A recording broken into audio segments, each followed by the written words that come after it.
The great fish moved silently through the night water, propelled by short sweeps of its crescent tail. The mouth was open just enough to permit a rush of water over the gills.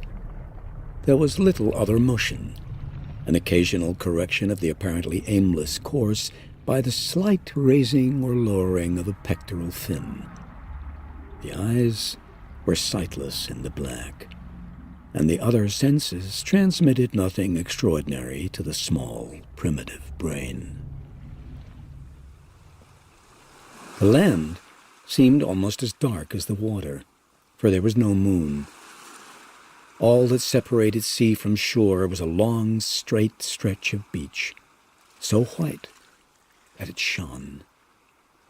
From a house behind the grass-splotched dunes, lights cast yellow glimmers on the sand. The front door to the house opened and a man and a woman stepped out onto the wooden porch. They stood for a moment, staring at the sea, embraced quickly, and scampered down the few steps onto the sand. The man was drunk, and he stumbled on the bottom step. The woman laughed and took his hand, and together they ran to the beach.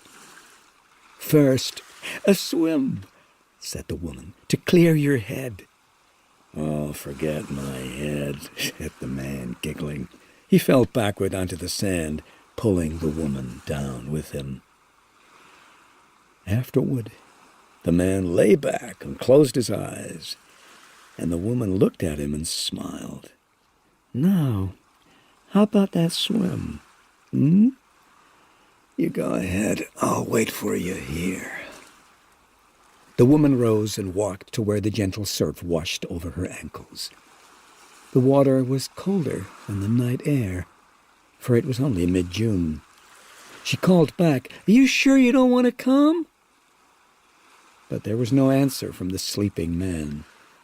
She backed up a few steps and then ran at the water and flung herself over the next waist-high wave and began to swim.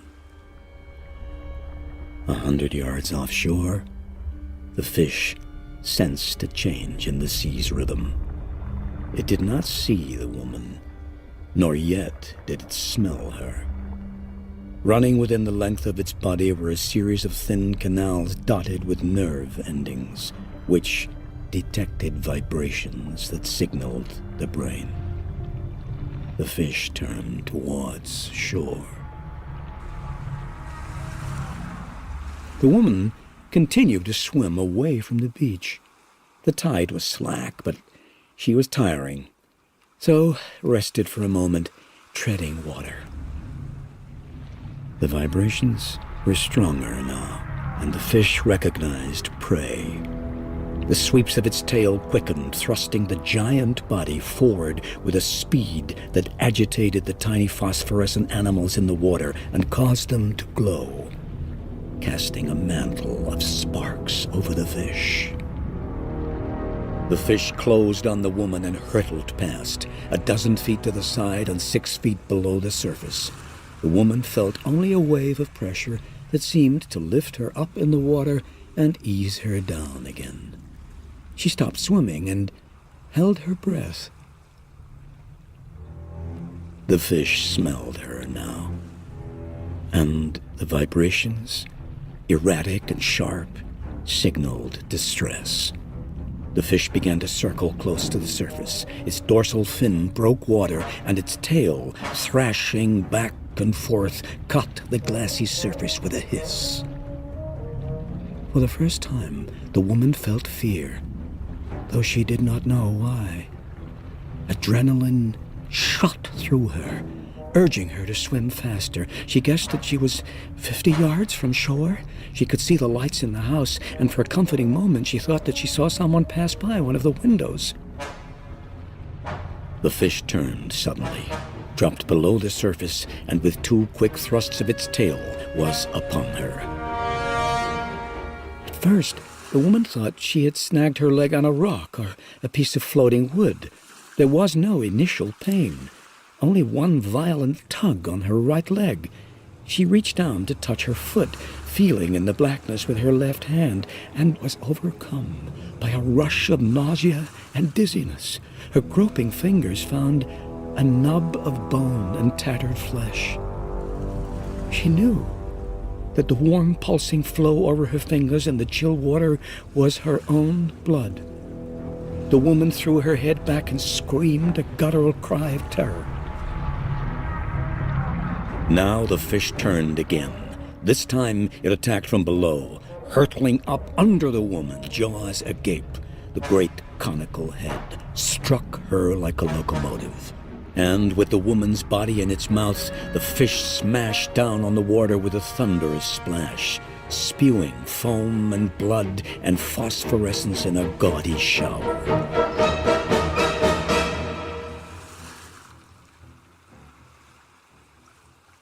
On the beach, the man awoke, shivering in the early morning cold.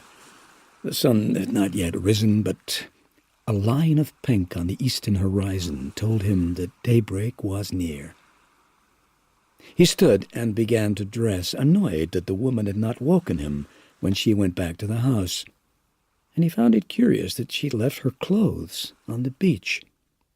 Back at the house, the door to the room he shared with her was open, and a bedside light was on.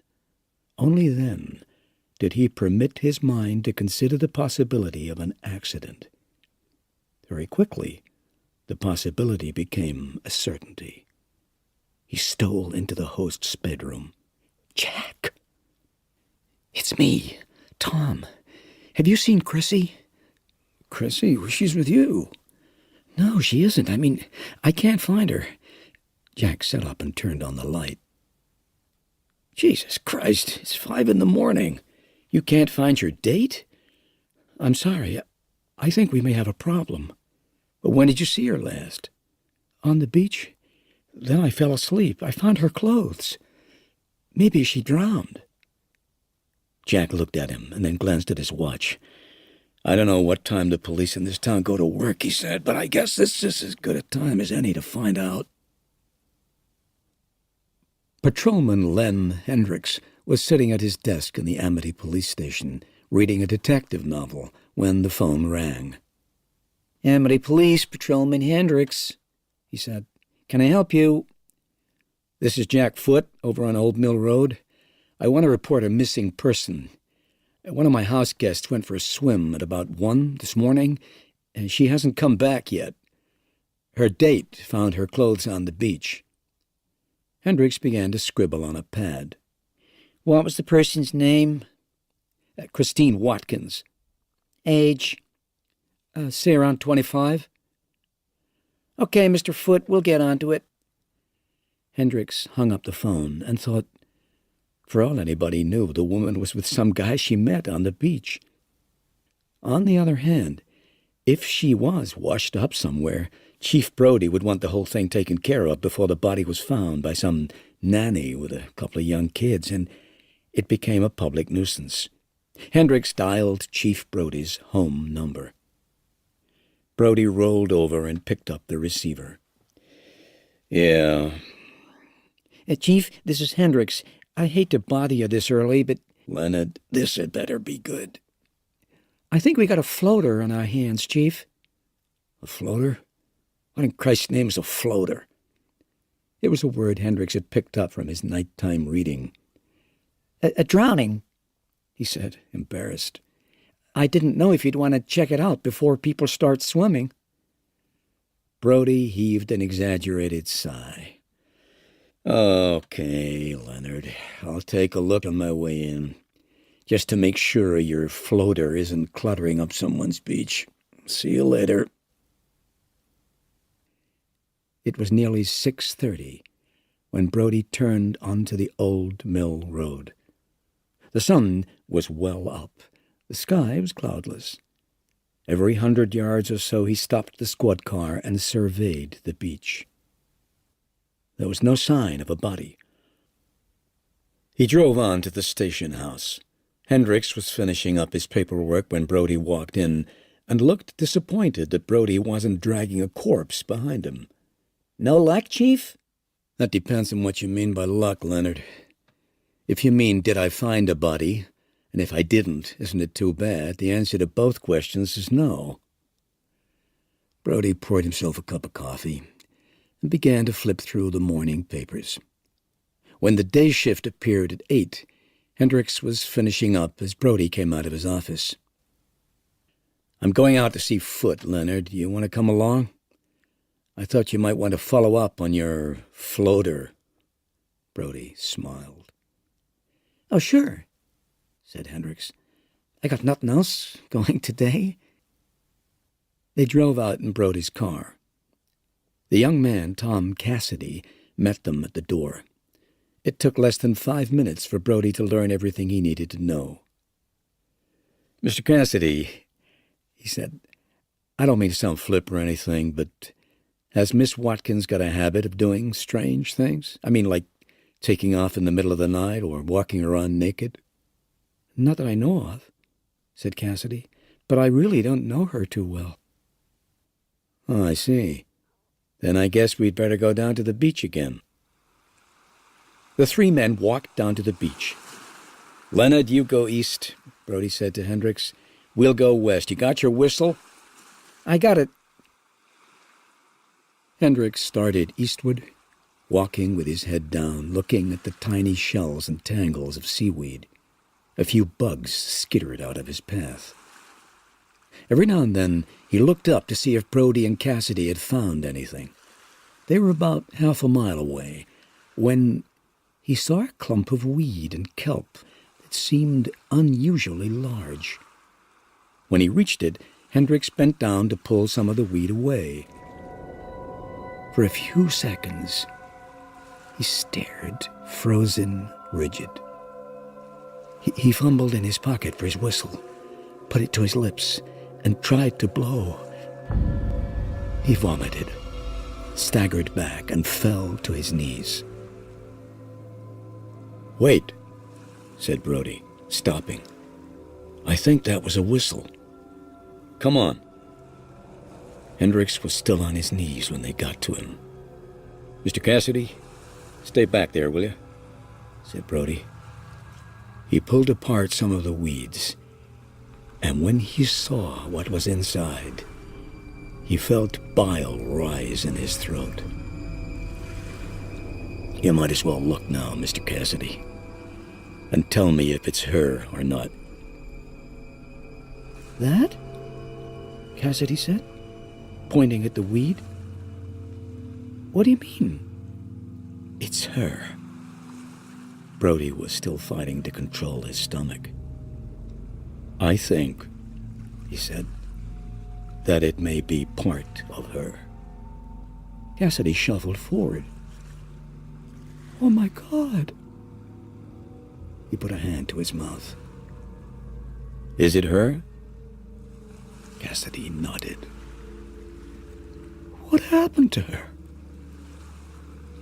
"I can't be sure," said Brody. "Offhand, I'd say she was attacked by a shark."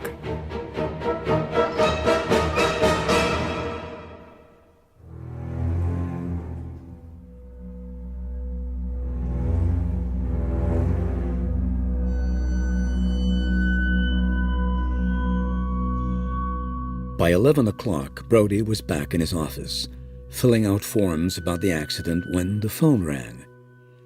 "Carl Santos. Martin?" said the voice of the coroner. "Yeah, Carl. What do you got for me?" "Unless you have any reason to suspect a murder, I'd have to say shark. And a big bastard, too. Even the screw on an ocean liner wouldn't have done this. It might have cut her in two, but—" "Okay, Carl. Spare me the gore. My stomach's not too hot already."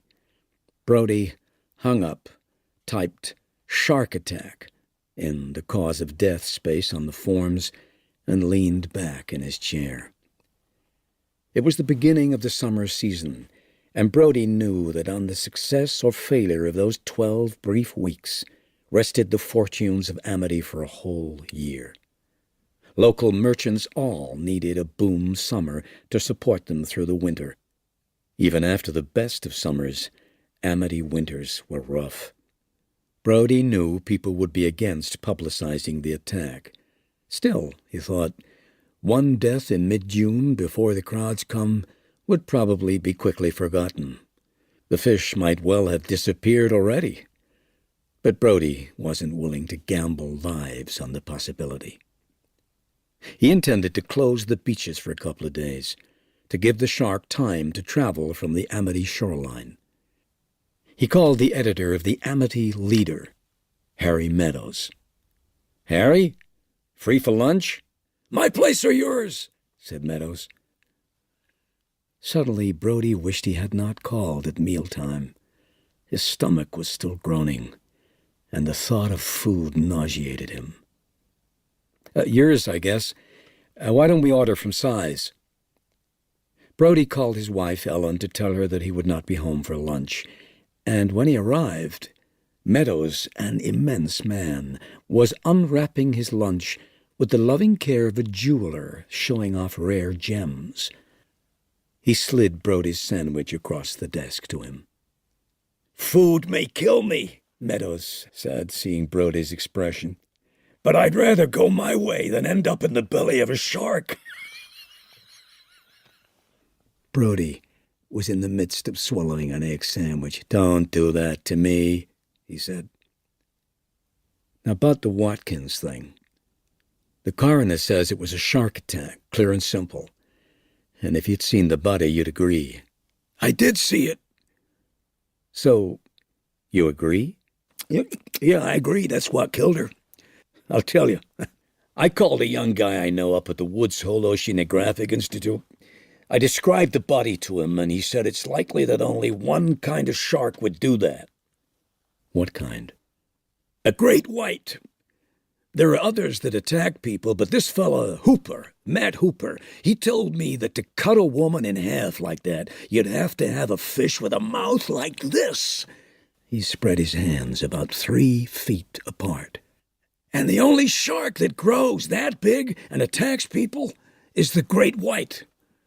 And there's another name for them." "Oh?" "Man-eater.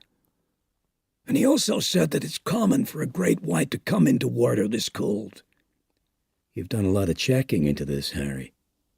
"Well, it seemed to me a matter of public interest to determine what happened and the chances of it happening again." "And did you determine those chances?" "I did. They're almost non-existent. This was a real freak accident." Meadows looked at Brody, who returned his gaze silently. "So it seems to me, Martin, that there's no reason to get the public all upset over something that's almost sure not to happen again." "That's one way to look at it, Harry. Another is, since it's not likely to happen again, there's no harm in telling people that it did happen. This once." Meadows sighed. "But we have to think of what's best for the people. If I run a story saying that a young woman was bitten in two by a monster shark off Amity, we can kiss the summer goodbye. Sharks are like axe murderers, Martin. People react to them with their guts." Brody nodded. "Harry, I won't dispute your odds or anything. But if you're wrong, and we don't say a word, and somebody else gets hit by that fish, what then? My ass is in a sling.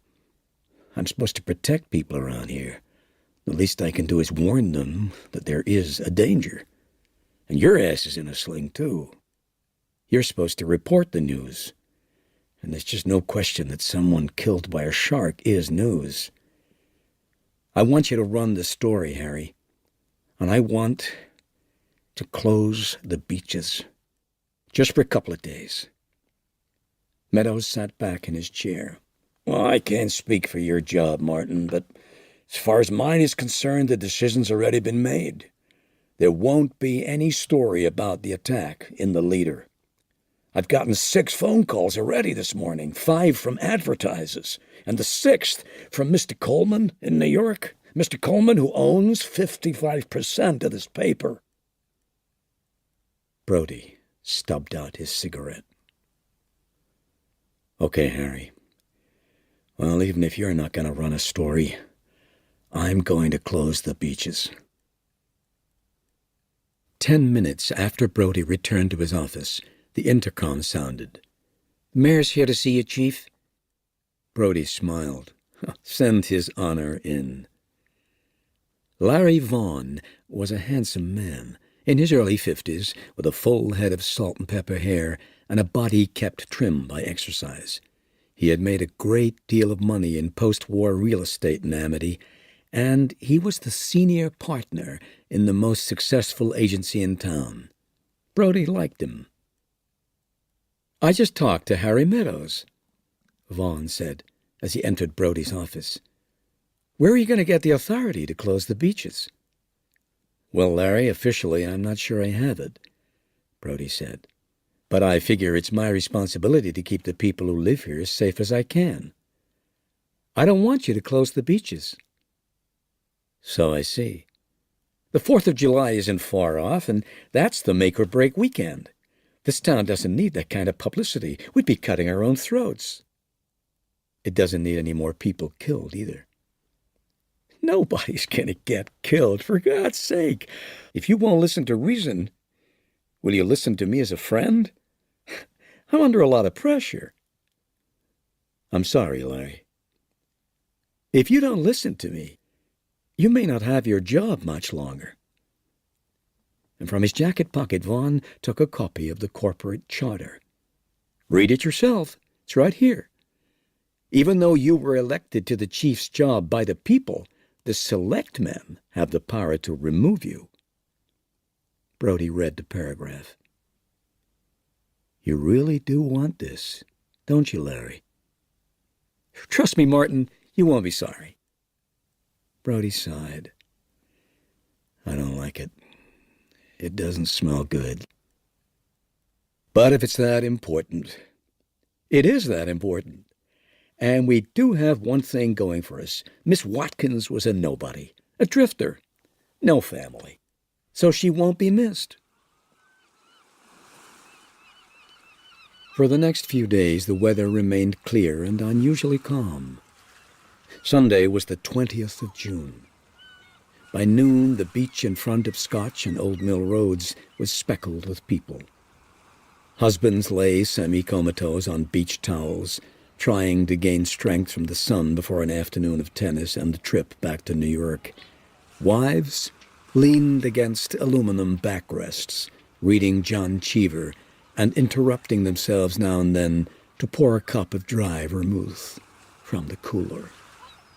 Little children played in the sand at the water's edge. A boy of 6 gave up skimming flat stones and flopped down next to his mother. "Hey, Mom, I'm bored." "How can you be bored?" his mother said. "You got a whole beach to play on." "Can I go swimming?" "No, it's too cold." "Can I go out my raft, then?" "I won't go swimming." She looked down the beach. A few dozen yards away, a man stood in waist-deep water with a child on his shoulders. "Oh, all right," she said. "But don't go too far out." The child stood up, grabbed his rubber raft, and walked into the sea. A swell caught the raft and lifted it with the boy aboard. He paddled with both arms, stroking smoothly, as a gentle current carried him slowly offshore. The great fish swam slowly, its tail waving just enough to maintain motion. It had been moving parallel to the shoreline. Now it turned, banking slightly, and followed the bottom gradually upward. The boy was resting, his arms dangling down, his feet and ankles dipping in and out of the water with each small swell. He noticed that he had been carried out, and he began to kick and paddle towards shore. The fish did not hear the sound, but rather registered the sharp and jerky impulses emitted by the kicks. They were signals, and the fish locked on to them, homing. It rose, slowly at first, then gaining speed as the signals grew stronger. The boy stopped for a moment to rest, and the signals ceased. The fish slowed, turning its head from side to side. The boy lay perfectly still, and the fish passed beneath him, skimming the sandy bottom. When the boy resumed paddling, sending new signals, the fish rose. Nearly vertical, the mouth opened, and with a final sweep of the sickle tail, it struck. The boy's last, only thought was that he had been punched in the stomach. He had no time to cry out. The fish's head drove the raft out of the water, and the jaws smashed together, engulfing head, arms, shoulders, trunk, pelvis, and most of the raft. Nearly half of the fish had come clear of the water, and it slid forward and down in a belly-flopping motion, grinding the mass of flesh and bone and rubber. On the beach, the man with the child shouted, Hey! Did you see that? Out there! A shark or a whale or something. Something huge. The boy's mother opened her eyes and squinted at the man. She didn't understand what he was saying, but he was pointing at the water, so she shaded her eyes and looked out to sea. At first, the fact that she saw nothing didn't strike her as odd. Then she remembered, and she said, Alex.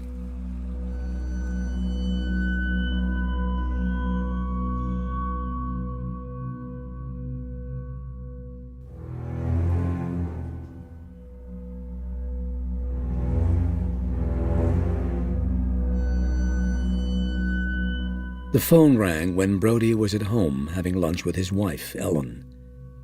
Bixby, Chief, said the voice from the station house. What is it, Bixby? I think you better come down.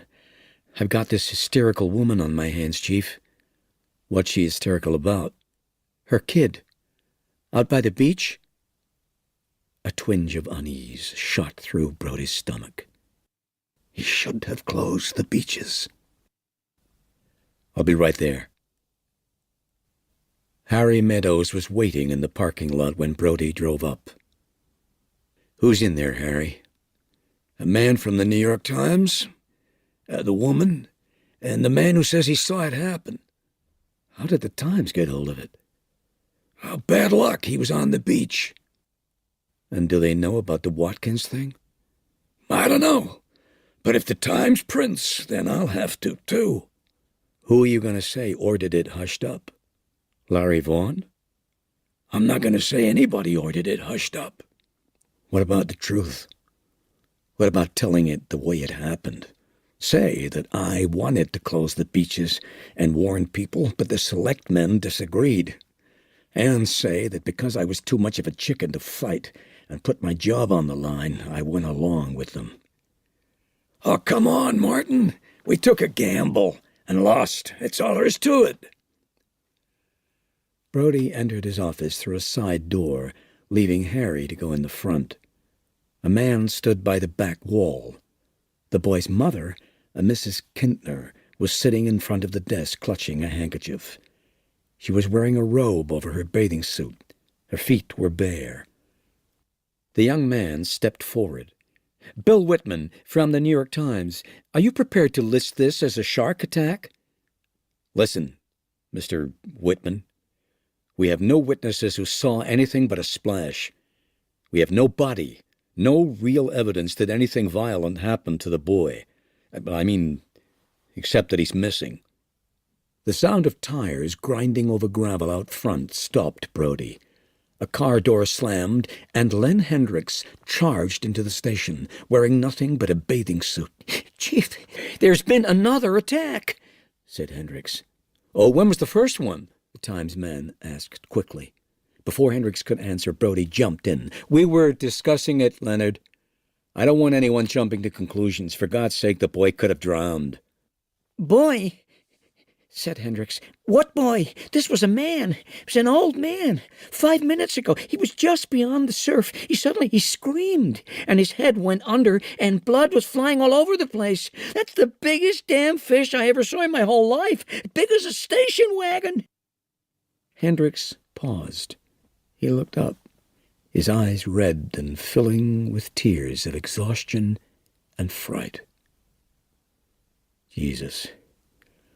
Leonard, go put on some clothes and find some notices that close the beaches," said Brody. "One way or another, let's get the goddamn beaches closed." Monday morning. Brody arrived at the office a little after 7. The New York Times lay in the center of his desk. "Shark kills 2 on Long Island." "Damn," he said, and he began to read. When he looked up, Meadows was in the doorway holding out a copy of the Amity Leader, and its headline ran, "2 killed by monster shark off Amity Beach." Below that, in smaller type, "Number of victims of killer fish rises to 3. "Jesus, Harry," said Brody. "You really put it to me. Is there anything else I should read in this?" "No, I just quote Matt Hooper," Meadows said. "That fellow from Woods Hole Oceanographic Institute." "Oh, yeah? And what does he say?" "Well, he says it would be remarkable if we ever have another attack, but he's a little less sure than he was last time." "That a fact?" "And he thinks it's a big white. And Hooper said that there was one thing we could do. Now that you got the beaches closed down, we could chum. Spread fish guts around in the water." "Oh, great. And what if he shows up? What do we do then?" "Catch him." "With what? My trusty spinning rod?" "No, a harpoon." "A harpoon, Harry? I don't even have a police boat, let alone a boat with harpoons on it." "Well, there are fishermen around. They have boats, Ben Gardner, for instance." "Yeah, but—" A commotion out in the hall stopped him in mid-sentence, and a woman's voice cried, "Bullshit! I don't care what he's doing. I am going in there." The door to Brody's office flew open, and standing in the doorway, clutching a newspaper, tears streaming down her face, was Alex Kintner's mother. "Come in, Mrs. Kintner," said Brody. "What can I do?" The woman slapped the newspaper across his face. It didn't hurt Brody so much as startled him. "What about this?" Mrs. Kintner screamed. "They say here that you knew it was dangerous to swim, that somebody had already been killed by that shark, that you kept it a secret." Brody couldn't deny it. "You killed Alex!" She shrieked the words, and Brody was sure they were heard in the parking lot, on the street, in the center of the town, on the beaches all over Amity. "You evil, evil man!" When at last Mrs. Kintner left, Brody looked at his watch. "It's not even 9 o'clock yet, if ever I felt like I could use a drink." "Oh, you gotta try not to take what she said too seriously. I mean, the woman was in shock." "The point is, the 2 deaths yesterday could have been prevented. I could have prevented them, and I didn't, period." He took a breath. "Let's get on to Ben Gardner. I don't know if he's ever caught any sharks, but anything's worth a try."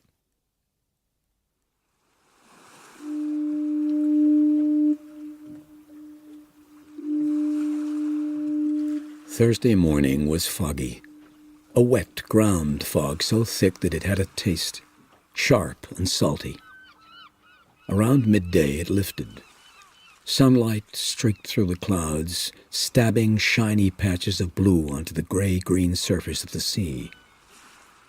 Brody sat on the public beach, his elbows resting on his knees, to steady the binoculars in his hands. When he lowered the glasses, he could barely see the boat. a white speck that disappeared and reappeared in the ocean swells. "Hey, Chief," Hendricks said, walking up to him. "I saw your car. What are you doing?" "Trying to figure out what the hell Ben Gardner's doing. I haven't seen anything move on his boat in an hour." "How long's he been out there?" "All day, I think. And I hope to hell he didn't go alone." "Well, you want to go see? We got at least 2 more hours of daylight. I can borrow Chickering's boat." Brody felt a shimmer of fear skitter up his back. He was a poor swimmer, and the prospect of being on top of, let alone in water above his head, gave him what his mother used to call the whim-whams. "Okay," he said. "I don't guess we got much choice. You go get the boat ready, and I'll give his wife a call, see if he's called in on the radio." Amida's town dock was small, with only 20 slips, a fuel dock, and a wooden shack where hot dogs and fried clams were sold in cardboard sleeves. Hendricks was standing in a boat, the engine running. "What did she say?" asked Hendricks. "Not a word. She's been trying to raise him for half an hour." Brody climbed aboard. The boat lurched ahead, chugging.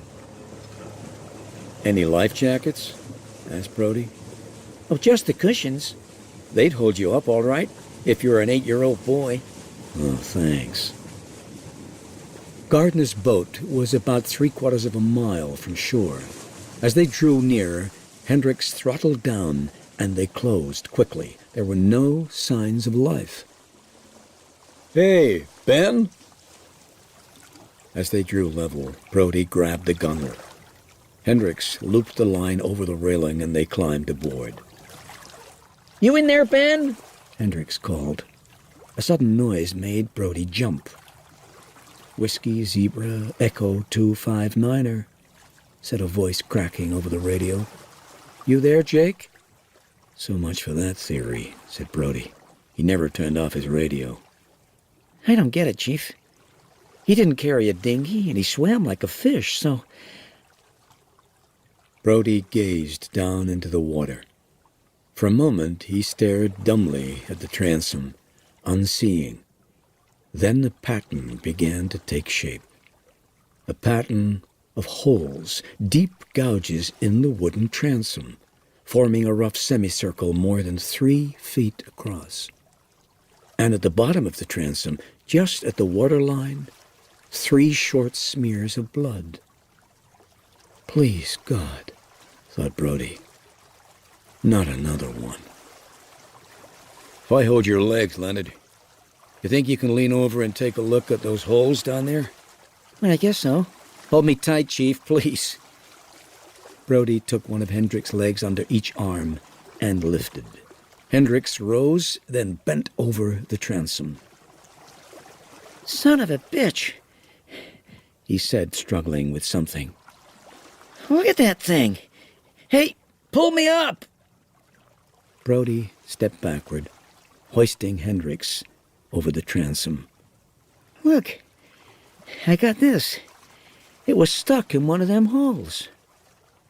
Into Brody's palm, Hendricks dropped a triangle of glistening white denticle. It was nearly 2 inches long. The sides were tiny saws. "My God," he said. "It's a tooth, isn't it? Jesus Christ almighty. You think the shark got Ben?" "I don't know what else to think," said Brody. He looked at the tooth again, and then dropped it into his pocket. They arrived at the dock in late twilight. Harry Meadows and another man unknown to Brody were waiting for them. "You sure have good antenna, Harry," Brody said as he climbed onto the dock. Meadows smiled, flattered. "This is Matt Hooper, Chief Brody." The 2 men shook hands. "You're the fella from Woods Hole?" Brody said, trying to get a look at him in the fading light. He was young, mid-20s, and handsome, tanned, hair bleached by the sun. "Yeah, that's right," said Hooper. Meadows said, "I called him. I thought he might be able to figure out what's going on." Brody sensed his own resentment at the intrusion, the implicit division of authority that Hooper's arrival had created. "What did you find out there?" Meadows asked. "Come on back to the station and I'll fill you in." "Is Ben gonna stay out there all night?" Brody paused. "It looks that way, Harry."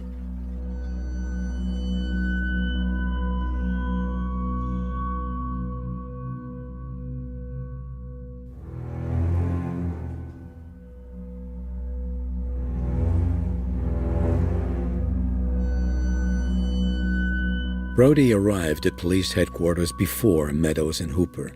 It was almost 8 o'clock. "Do I gather that Ben Gardner has become victim number 4? Meadows asked. Brody nodded. "I think so. We found this. Leonard dug it out of the wood." He flipped the tooth to Hooper, who turned it over in his hand. "What do you think, Matt?" "It's a white." "How big?" "Well, I can't be sure, but big, 15, 20 feet. That is some fantastic fish." Brody asked, "How much would a fish like that weigh?" "Oh, 5,000 or 6,000 pounds."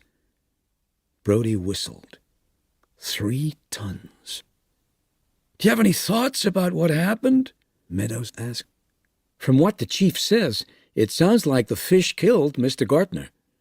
"How?" "Well, any number of ways. Gardner might have fallen overboard. More likely, he was pulled over. His leg may have gotten tangled in a harpoon line. He could have even been taken while he was leaning over the stern." "How do you account for the teeth in the stern?" "Well, the fish attacked the boat." "What the hell for?" "Sharks, they're not very bright, Chief. They exist on instinct and impulse. The impulse to feed is powerful." "But a 30-foot boat?" "A shark doesn't think. To the shark, it was just something large. There's nothing in the sea that this fish would fear. Do you have any idea why he's hung around here so long?" "I don't know how much you know about the water here, but—" "Oh, I grew up here." "You did? In Amity?" "No, Southampton. I spent every summer there, from grade school through grad school." "Every summer? So you didn't really grow up there?" "Okay, so I wasn't born here. But I've spent a lot of time in these waters, and I wrote a paper on this coastline. Anyway, this isn't an environment that would normally support a long stay by a shark." "So why is this one staying? What is it about Amity?" "It isn't possible to say. The shark could be sick. Changes in water temperature or current flow or feeding patterns could cause him to stay. There's no real answer." "Okay, but is there anything you plan to do to get an answer?" "Yeah, I'll take water samples here and in East Hampton. I'll try to find out how other fish are behaving. Oh, and I'll try to find that shark. Which reminds me, is there a boat available?" "Yes, I'm sorry to say. Ben Gardner's. You can use it, at least until we work out something with his wife." "Do you really think you can catch that fish?" "Oh, I didn't say I was going to catch it." "Then what the hell are you going to do?" Brody looked into Hooper's eyes. "I want that fish killed. And if you can't do it, we'll find someone who can." Hooper laughed. "You sound like a mobster." "I want that fish killed." "So go get a contract out on him." "Who are you going to get to do the job?" "I don't know." "What about it, Harry? Isn't there any fisherman on this whole damn island equipped to catch big sharks?" Meadows thought. "There may be one. I don't know much about him, but I think his name is Quint. And I think he operates out of a private pier somewhere around Promised Land." "Yeah, he sounds like a possible." "Look, Chief, you can't go off half-cocked looking for vengeance against a fish. That shark is not evil. It's not a murderer. It's just obeying its own instincts, trying to get retribution against a fish. It's crazy." Brody knew Hooper was right. But the people of Amity would demand the death of the fish, They would need to see it dead before they could feel secure enough to resume their normal lives. And most of all, Brody needed to see it dead. The phone rang. "Hello, Martin. How are you?" Mayor Vaughan's voice was friendly, almost effusively so, Brody thought. "As well as could be expected, Larry." "I heard about Ben Gardner." "News travels fast." "Are you sure it was the shark again?" "Yeah, I guess so. Nothing else seems to make sense." "Martin, what are you going to do?" There was a pathetic urgency in Vaughan's voice. "That's a good question, Larry. We've got the beaches closed down, and I'm aware of that, but I'm thinking, what would you say to opening the beaches just for the 4th of July weekend? Not a chance in hell." "Now, listen." "No, you listen, Larry. The last time I listened to you, we had 2 people killed. If we catch that fish, if we kill the son of a bitch, then we'll open the beaches. Until then, forget it."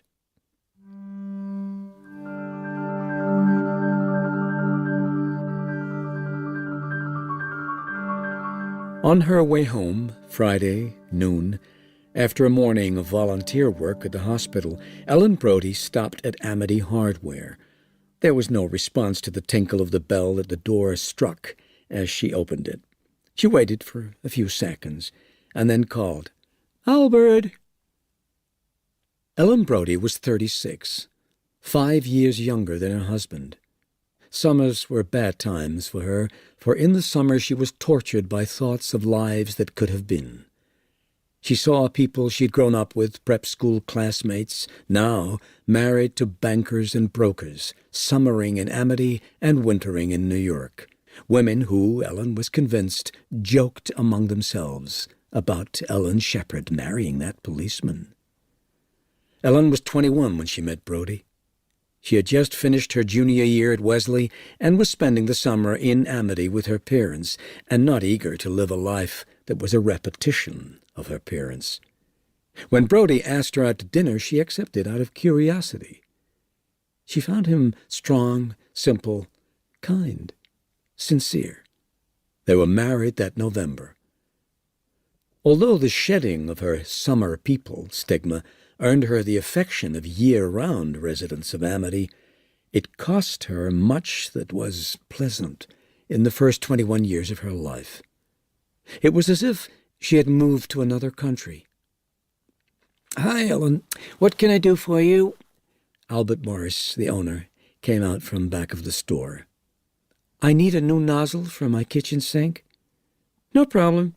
80 cents. So, lots of people upset about this shark thing." "Yeah, I know. You can't blame them." "Well, maybe this new fella can help us out." "Who's that?" "This fish expert from up Massachusetts, Mr. Hooper." "Oh, yes, I heard he was in town." "He's right here." Ellen turned and saw Hooper coming through the door and suddenly felt a surge of girlish nervousness. There was something familiar about him. "I found them," said Hooper, holding up 2 large stainless steel cleats, handing Morris a $20 bill. Ellen looked at Hooper, trying to define the familiarity. "Excuse me," she said, "but I have to ask you, you're not related to David Hooper, are you?" "He's my older brother. Do you know David?" "Yes, or rather I used to. I went out with him a long time ago. I'm Ellen Brody. I used to be Ellen Shepherd, back then, I mean." "Oh, sure. I remember you. Hey, let me see. You wore your hair shorter then, a sort of page boy, and yours wore a charm bracelet?" Ellen laughed. "My heavens, you have quite a memory." "Well, at one time or another," said Hooper, "I fell in love with all the girls David went out with." "Oh." Morris handed Hooper his change, and they walked out of the store together. "So, now you're a scientist?" she said when they were outside. "Yeah, I took a course in marine biology, got hooked on fish, or, to be really specific, sharks. What an awful thing to fall in love with. Oh, no. Sharks are beautiful. God, how beautiful they are. They're like an impossibly perfect piece of machinery. They're graceful as any bird. He stopped. He looked at Ellen and smiled. I'm sorry. As you can see, I'm an addict. That's all right. Tell me about David. Oh, he's okay. He's a broker in San Francisco. He's on his second wife. If David had any sense, he would have held on to you. Ellen blushed. So what lucky girl finally got you? Well, none so far. Hooper laughed. Tell me about yourself. No, don't. Let me guess. 3 children, right? Right. And your husband is a lawyer? Ellen shook her head, smiling. No, not quite. My husband is the police chief in Amity. Hooper let the surprise show in his eyes for only an instant. Then he smacked himself on the forehead and said, Oh, of course, Brody. I never made the connection. I met your husband last night. Seems like quite a guy. Ellen thought she detected a flicker of irony in Hooper's voice. How long will you be here? She said. Well, that depends on what happens with this fish, but I hope I'll see you before I go. I'd like that, said Ellen, shaking his hand. The weekend was as quiet as the weekends in the late fall, with the beaches closed and with the police patrolling them during the daylight hours. Amity was practically deserted. Hooper cruised up and down the shore in Ben Gardner's boat, but the only signs of life he saw in the water were schools of baitfish and one small school of bluefish.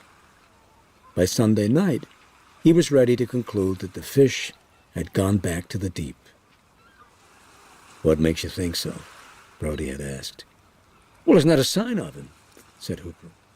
And there are other fish around. If there was a big white in this neighborhood, everything else would vanish. When they're around, there's an awful stillness in the water.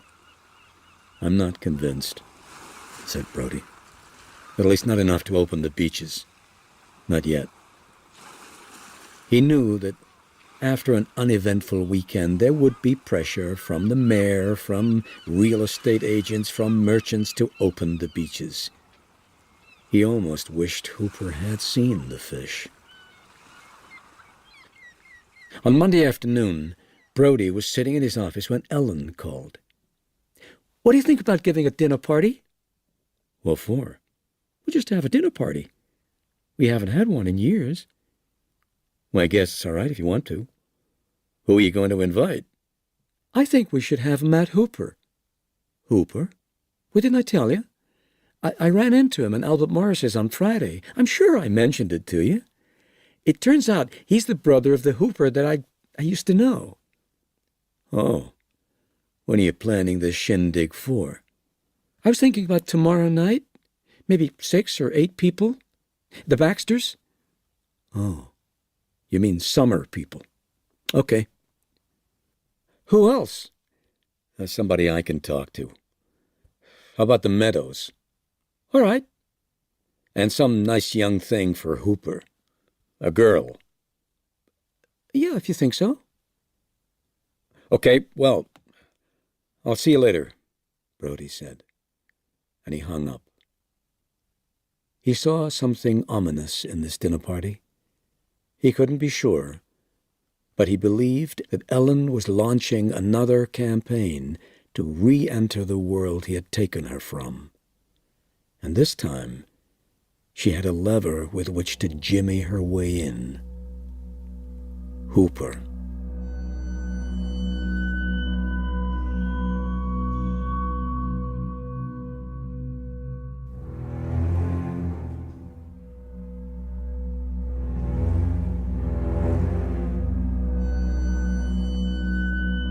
At 7:05 the next evening, the doorbell rang and Brody answered it. Hooper was outside wearing bell-bottom blue jeans, loafers, and a red Lacoste shirt. It was the uniform of the young and rich in Amity. In his blue madras shirt and slacks, Brody felt outclassed. "Hi," he said. "Come in." "Matt," said Ellen, "I'm so glad you could come."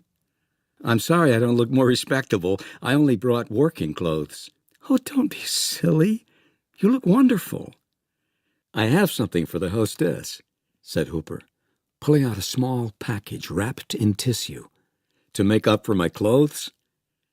Ellen carefully unwrapped the paper. Inside was a charm. "Oh, it's lovely." "It's a tiger shark tooth.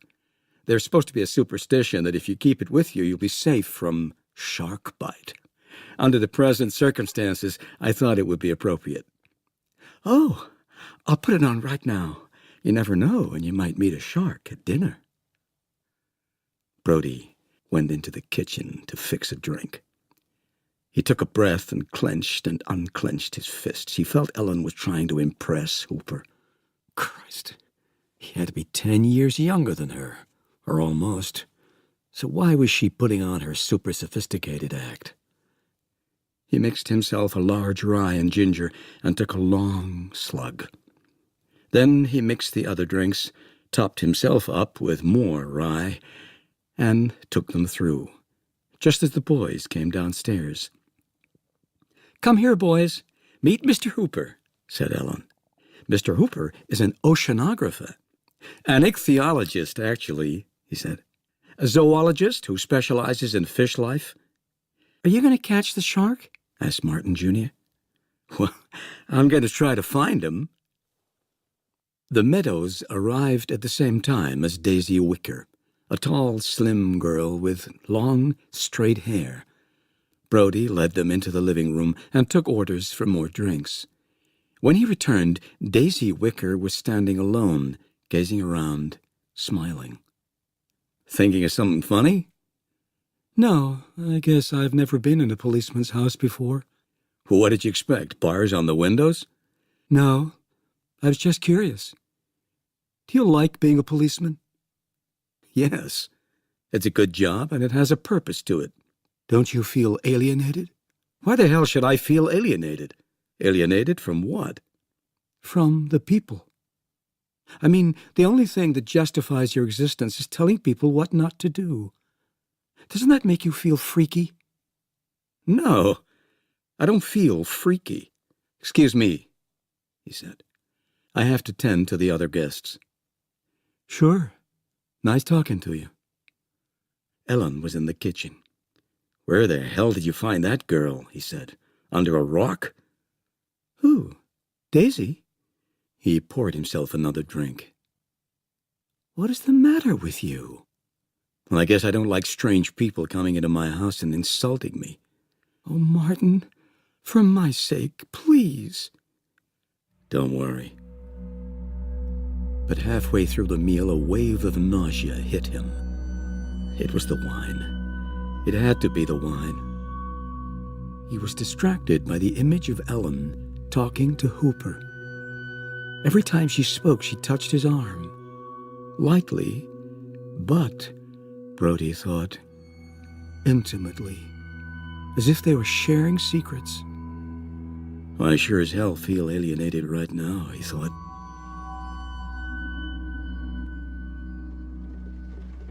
Brody awoke with a start, jolted by a signal that told him something was wrong. He sat up and saw Ellen sitting by the window. Rain splashed against the window panes. "Lousy day, huh?" he said. She didn't answer. "How come you're up so early?" "Couldn't sleep." "Well, I'm sure I didn't have any trouble." "I'm not surprised." "Oh, boy. Are we starting that again?" "No." She seemed subdued, sad. "I've got a full day at the hospital. Do you think you can drop the boys off on your way to work?" "No problem." "I'll pick them up on my way home." As soon as they had left, Ellen picked up the phone. She could hear her heart beating as she dialed the number. "Abelard Arms. Mr. Hooper's room, please. Matt Hooper?" Ellen heard the phone ring once, then again, "Hello," said Hooper's voice. "Hi, it's me. It's Ellen. Oh, hi." "Now," she said to herself, "do it. I was wondering if there was any chance you'd like to, if you're free for lunch." "Lunch?" "Yes, just you and me. I don't want to interfere with your plans or anything." No, that's okay. I can't go out in the boat in this weather. What did you have in mind?" "There's a wonderful place up in Sag Harbor. Banner's. Do you know it?" She had heard that it was good, and it was quiet. "No," said Hooper, "but sounds good." "Around 12:30, then?" Ellen hung up. Her hands were still shaking. It was 12:15 when she arrived at Banner's, a small steak and seafood restaurant on the water. The restaurant was dark. Ellen took a booth and ordered a gin and tonic. When it came, she drank half of it immediately. "Hello." The word startled Ellen. Hooper slid into the seat opposite her and said, "I didn't mean to scare you." He looked into her eyes and smiled. "It's going to happen," Ellen thought. She wanted to tell him why she was behaving this way, to explain that she didn't do this all the time. "Do you know what I'd love?" she said finally. "Some wine." "That's a very interesting idea," Hooper said, looking at her. "But I may become irresponsible." "Oh, I'm not worried." Hooper ran his tongue over his lips and leaned forward until his face was only a foot from hers. Ellen thought, the door's open now. All you have to do is walk through it.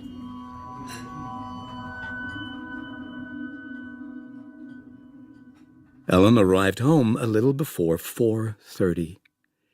She went upstairs and turned on the water in the tub. Afterwards, she powdered herself, put on a fresh nightgown, and climbed into bed. Almost instantly, it seemed, she was awakened by a voice. "Hey there, you okay?"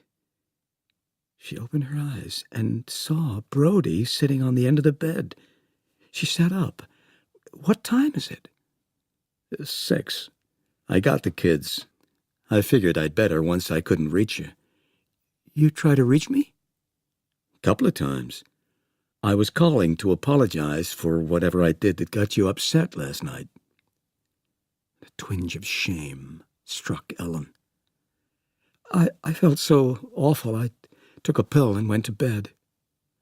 "I really am going to throw those damn things down the John. Have you heard from Hooper?" Ellen thought for a moment. "Oh, he called to say thank you." "Why?" "Well, I tried to get hold of him today a couple of times. He was probably with Daisy Wicker in some hotel room."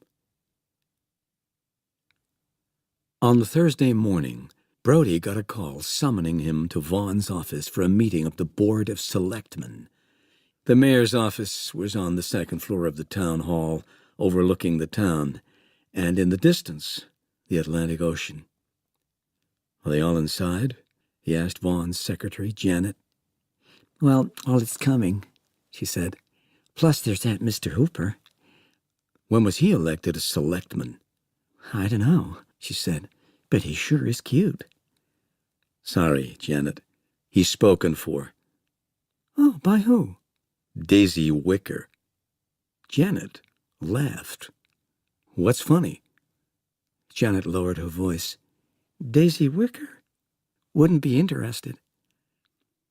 "Well, I'll be damned." But as he entered the office, Brody said to himself, "Okay, so where the hell was Hooper yesterday?" As soon as he was inside the office, Brody knew that he would be fighting alone. God, he looks awful, Brody thought, as he watched Vaughan drag a straight-back chair across the room. Looks like he hasn't slept in a month. When everyone was finally seated, Vaughn said, "You all know why we're here, and I guess it's safe to say there's only one of us that needs convincing about what we should do." "You mean me," said Brody. Vaughn nodded. "Look, Martin, the town is dying. People are out of work. Every day we keep the beaches closed, we drive another nail into our own coffin." "Suppose you do open the beaches for the 4th, Larry," said Brody. "And suppose someone gets killed. It's a calculated risk. We think it's worth taking. Mr. Hooper? First of all, nobody's seen the fish in a week. Nobody's been in the water either." "That's true. But I've been on the boat looking for him every day. Well, every day but one." "I meant to ask you about that. Where were you yesterday?" "It rained. I don't have to report in every 5 minutes, do I? Anyway, I haven't seen a trace of that fish, and the water's getting warmer. Great whites prefer cooler water." "So you think it's gone further north? Or out deeper, into colder water? You can't predict what these things are going to do." "That's my point. You can't predict it. So all you're doing is guessing." Vaughn said, "Look, you can't ask for a guarantee, Martin. Tell that to Christine Watkins, or the Kintner boy's mother." "I know, but we have to do something. As far as I'm concerned, there's only one way to go." "And when someone else gets killed, who's taking the blame this time? Who's going to talk to the husband or the mother or their wife and tell them, 'Oh, we're just playing the odds, and we lost'?" "Don't be so negative, Martin. If those beaches stay closed over the 4th of July weekend, you won't have your job very long. Look, I'm not threatening. I'm telling you. We have to tell people it's safe to come here. 20 minutes after they hear that you won't open the beaches, the people of this town will impeach you, or find a rail and run you out on it." Brody stood up abruptly.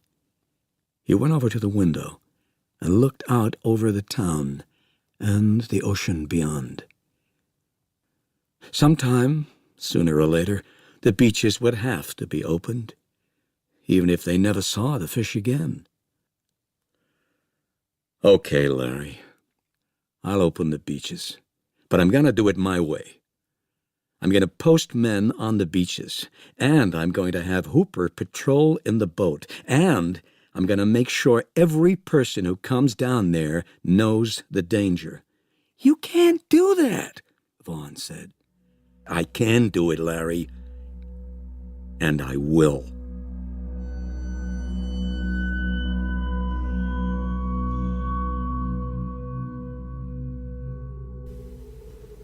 You're listening to the Mysterious Magpie channel. Please subscribe.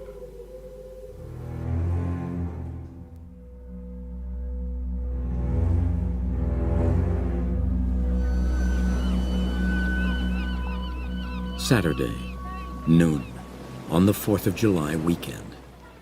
Brody stood on a dune overlooking the Scotch Road beach, feeling half secret agent, half fool. Offshore, between a quarter and a half a mile, Ben Gardner's old boat, Flicka, moved slowly eastward. Brody watched the boat through his binoculars and said to himself, "At least I know where Hooper is today." The Coast Guard had been right. The day was cloudless and warm. The beach was crowded. A dozen or so teenagers were scattered about in their ritual rows. A family was gathered around a charcoal fire in the sand, and the scent of grilling hamburger drifted into Brody's nose. No one had yet gone swimming. Hearing footsteps, he turned to see a family struggling up the dune. "Can I help you?" Brody said. "Is this the beach?" said the woman. "This is it, all right," said the man. He spoke with the unmistakable accent of the Queensboro New Yorker. "Where's the shark?" said one of the children, a fat boy of about 13. "Thought you said we were going to see a shark." "Yeah. Where's this hotshot shark? We seen it on TV. There's a shark that kills people." "There was a shark here," said Brody, "but it's not here now." "You mean we drove all the way out here to see this shark and he's gone?" He snarled. You said we'd see a shark, whined one of the boys. Come on. The family trudged down the dune and onto the beach. Brody looked at his watch. 12:15. He reached into the beach bag and took out the walkie-talkie. You there, Leonard? Yeah, I read you, Chief. Over. Anything going on? No, there are some TV guys here interviewing people. Over. About what? Just the standard stuff, you know. Are you scared to go swimming? What do you think about the shark? Over. Well, as long as they're not causing any trouble. Nope. Over. Okay. Hey, Leonard, you don't have to say over all the time. It's just procedure, Chief. Keeps things clear. Over and out. Brody waited a moment, and then pushed the button again and said, Hooper, this is Brody. Anything out there? Hooper? Sorry, I was out in the stern. I thought I saw something. What did you see? Nothing. My eyes were playing tricks on me. What did you think you saw? A shadow, maybe. The sunlight can fool you. Okay, I'll check with you later. By 2:30, the only ones left on the beach were half a dozen teenagers and the family from Queens. Brody's legs had begun to sunburn, and he decided to take a walk. He heard the sound of an engine and turned to see a white truck parking on Scotch Road. The driver's door opened and a man got out and trudged towards him. Chief Brody? I'm Bob Middleton, Channel 4 News. I'd like to interview you about the whole shark business. How you decided to open the beaches? Brody thought for a moment.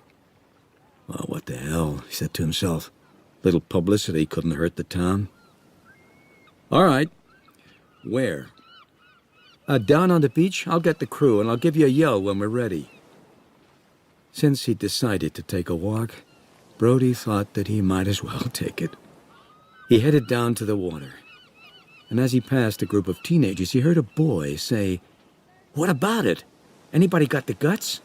$10 is $10. How far out do I have to go? Well, let's see. 100 yards? Okay, you got a deal. A boy stood up and began to jog towards the water. Brody walked over to the boy. Do you want to go swimming? He asked. The boy looked past him at his friends. Brody lowered his voice. Do you want me to order you not to? The boy shook his head. No, man. I could use the $10. And he scampered to the water, flung himself over a small wave, and began to swim. Bob Middleton and his crew dashed past Brody. How much do you want of this? Said the cameraman, tracking the boy as he swam. Let's just stay here till he comes out and be ready just in case. Suddenly, the hum of the Flicker's engine changed from a low murmur to an urgent growl. Brody looked beyond the swimming boy and saw the boat in a tight, fast turn. He put the walkie-talkie to his mouth. You see something, Hooper? It was that shadow again. There's a kid swimming out there. Where? Middleton appeared and pushed the microphone into Brody's face. 30, maybe 40 yards out. I think I better tell him to come in. Brody waved the microphone away and yelled, Hey, out there! Come on in! Jesus, said the sound man. You damn near blew my ears out. Hooper, Brody said. You want to toot in here and tell him to come ashore? The fish had sounded now and was meandering a few feet above the sandy bottom, 80 feet below the Flicker. For hours, its sensory system had been tracking the strange sounds above. The boat swung toward shore and kicking up a shower of spray from the bouncing bow. The boy stopped swimming and raised his head. Brody yelled, Come in! The boy waved back and started for the shore. What's going on? Said the man from Queens, his two sons behind him, smiling eagerly. Nothing, said Brody.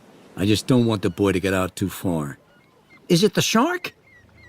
Hey, neat, said one of the boys. At 15 knots, it took Hooper only 30 seconds to cover the couple of 100 yards and draw near the boy. The boy heard the engine and raised his head. What's the matter? Nothing, said Hooper. Keep swimming. The boy lowered his head and swam. A swell caught him, and with 2 or 3 more strokes, he was able to stand. Come on, said Brody. I am, said the boy. What's the problem, anyway? Hooper put the boat in reverse. As he looked off the stern, he saw a silver streak moving in the gray-blue water. It seemed part of the wave motion, but it moved independently. For a second, Hooper did not realize what he was seeing. And even when the realization struck, he did not see the fish clearly. He cried, "The fish! Get the kid out! Quick!" The boy heard and tried to run, but in the chest-deep water his movements were slow. A swell knocked him sideways and he stumbled. Brody ran into the water and a wave hit him in the knees and pushed him back. Middleton said into the microphone, "The man on the boat just said something about a fish. I don't know if he means a shark." The boy was moving faster now, pushing through the water with his chest and arms. He did not see the fin rise behind him, a sharp blade of brownish gray that hovered in the water. "There it is," said the man from Queens. "See it, Benny, Davy, it's right there." "There," cried Middleton, pointing. "I'm zooming," said the cameraman. Brody reached for the boy. His eyes were wide and panicked. He grabbed him around the chest, and together they staggered out of the water. The fin dropped beneath the surface, and following the slope of the ocean floor, the fish moved into the deep. Brody stood in the sand, with his arm around the boy. "You okay?" "I want to go home." The boy shivered. "I bet you do." Brody retrieved his walkie-talkie. "Leonard? Can you hear me? The fish has been here. If you've got anybody in the water down there, get them out. This beach is officially closed." At 6 o'clock, Brody sat in his office with Hooper and Meadows. He had already talked to Larry Vaughn, who called drunk and in tears, and muttered wildly about the ruination of his life. There must be some place to go from here, something to do more than just closing the beaches, said Meadows. "Did you ever look into that fisherman guy, Harry? Quint?" As far as I know, he's never done anything illegal. "Well, what do you say, Harry? You think he's in the phone book?" "You really are serious," said Hooper. "You bet your sweet ass. You got any better ideas?" Brody took a phone book from the top drawer of his desk and opened it to the cues. "Here it is. Quint. No first name." He dialed the number. "Quint," said a voice. "Mr. Quint, this is Martin Brody. I'm the chief of police over in Amity. We have a problem." "I've heard." "The shark was around again today." "Anybody get it?" No, but one boy almost did." "Fish that big needs a lot of food." "I know. What I'm wondering is whether you can help us." "I thought you might call." "Can you?" "That depends." "On what?" "On how much you're willing to spend, for one thing. This is a premium job. My everyday rate's $200 a day, but I think you'll pay double." "Not a chance." "You got no place else to go." "There are other fishermen." "Sure there are. You already sent one. Send another one, and then when you come back to me again, maybe you'll even pay triple." "This fish is killing people. You're breaking my heart. Okay, Brody said finally. I guess we don't have any choice. No, you don't. There's one more thing. I'm gonna need a man with me. I've lost my mate. What, overboard? No, he quit. He got nerves. Happens to most people after a while in this work. They get to thinking too much. Well, I'll be there, you know. Brody was shocked by the words as soon as he had said them, appalled at what he had committed himself to do. You? Ha! Brody smarted under Quint's derision. I need a man who knows about fishing, or at least about boats. Brody looked across his desk. The last thing he wanted was to spend days on a boat with Hooper, but he cupped his hand over the mouthpiece and said to Hooper, "You want to come along, too? He needs a mate." "He doesn't even have a mate? What a half-assed operation." "You want to come or not?" "I'll probably live to regret it, but yeah, I want to see that fish." Brody said to Quint, "Okay, I've got your man." "Does he know boats?" "He knows boats."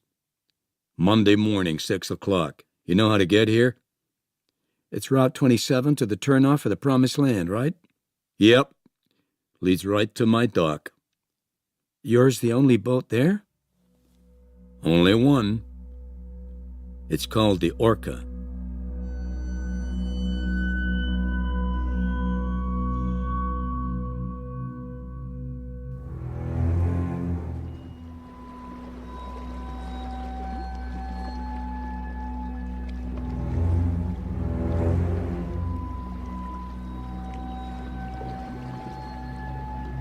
The sea was as flat as gelatin. There was no whisper of wind to ripple the surface. Now and then, a passing tern would plunge for food and rise again, and the wavelets from its dive became circles that grew without cease. The boat sat still in the water, drifting imperceptibly in the tide. Two fishing rods in rod holders at the stern trailed wire line into the oily slick that spread westward behind the boat. Hooper sat at the stern, a 20-gallon garbage pail at his side. Forward, in 2 rows that peaked at the bow, lay 10 wooden barrels the size of quarter kegs of beer. Each was wrapped in several thicknesses of 3/4-inch hemp, which continued in a 100-foot coil beside the barrel. Tied to the end of each rope was the steel head of a harpoon. Brody sat in the swiveled fighting chair bolted to the deck, trying to stay awake. There had been no breeze at all during the 6 hours they had been sitting and waiting. His body odor rose to his face and, blended with the stench of the fish guts and blood being ladled overboard, nauseated him. Brody looked up at the figure on the flying bridge. Quint. He wore a white t-shirt, faded blue jeans, and a pair of graying topsider sneakers. Brody guessed Quint was about 50, 6'4" and very lean. His head was totally bald, and when, as now, the sun was high and hot, he wore a Marine Corps fatigue cap. His face, like the rest of him, was hard and sharp.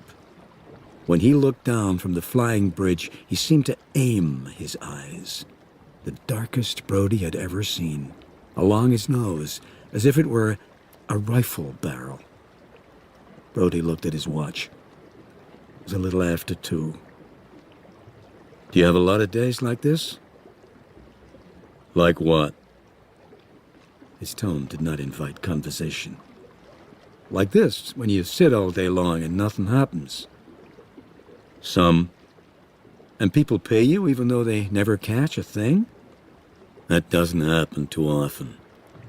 It's generally something that'll take a bait, or something we can stick." "Stick?" "With an iron." Quint pointed to the harpoons on the bow. What kind of things do you stick, Quint? Anything that swims by. Really? I don't think... Quint cut him off. Something's taking one of the baits. Shading his eyes with his hand, Brody looked off the stern, but as far as he could see, the slick was undisturbed, the water flat and calm. Where? You'll see.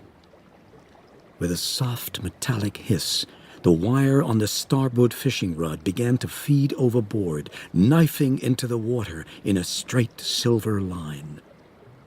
Take the rod, Quint said to Brody. and when I tell you, throw the brake and hit him. Is it the shark? Said Brody.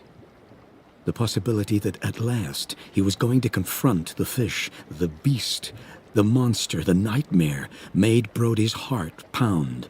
He wiped his hands on his trousers, took the rod out of the holder, and stuck it in the swivel between his legs. Quint laughed. A short, sour yip. That thing? No.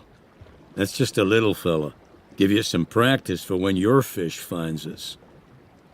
Quint watched the line for a few more seconds, and then said, Hit it.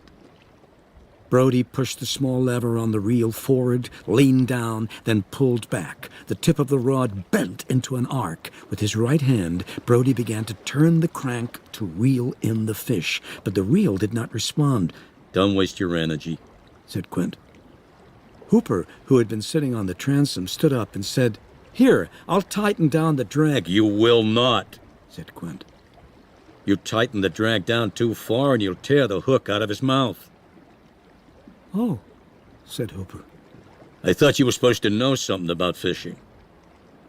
Hooper said nothing. He turned and sat down on the transom. Brody held onto the rod with both hands. The fish had gone deep and was moving from side to side.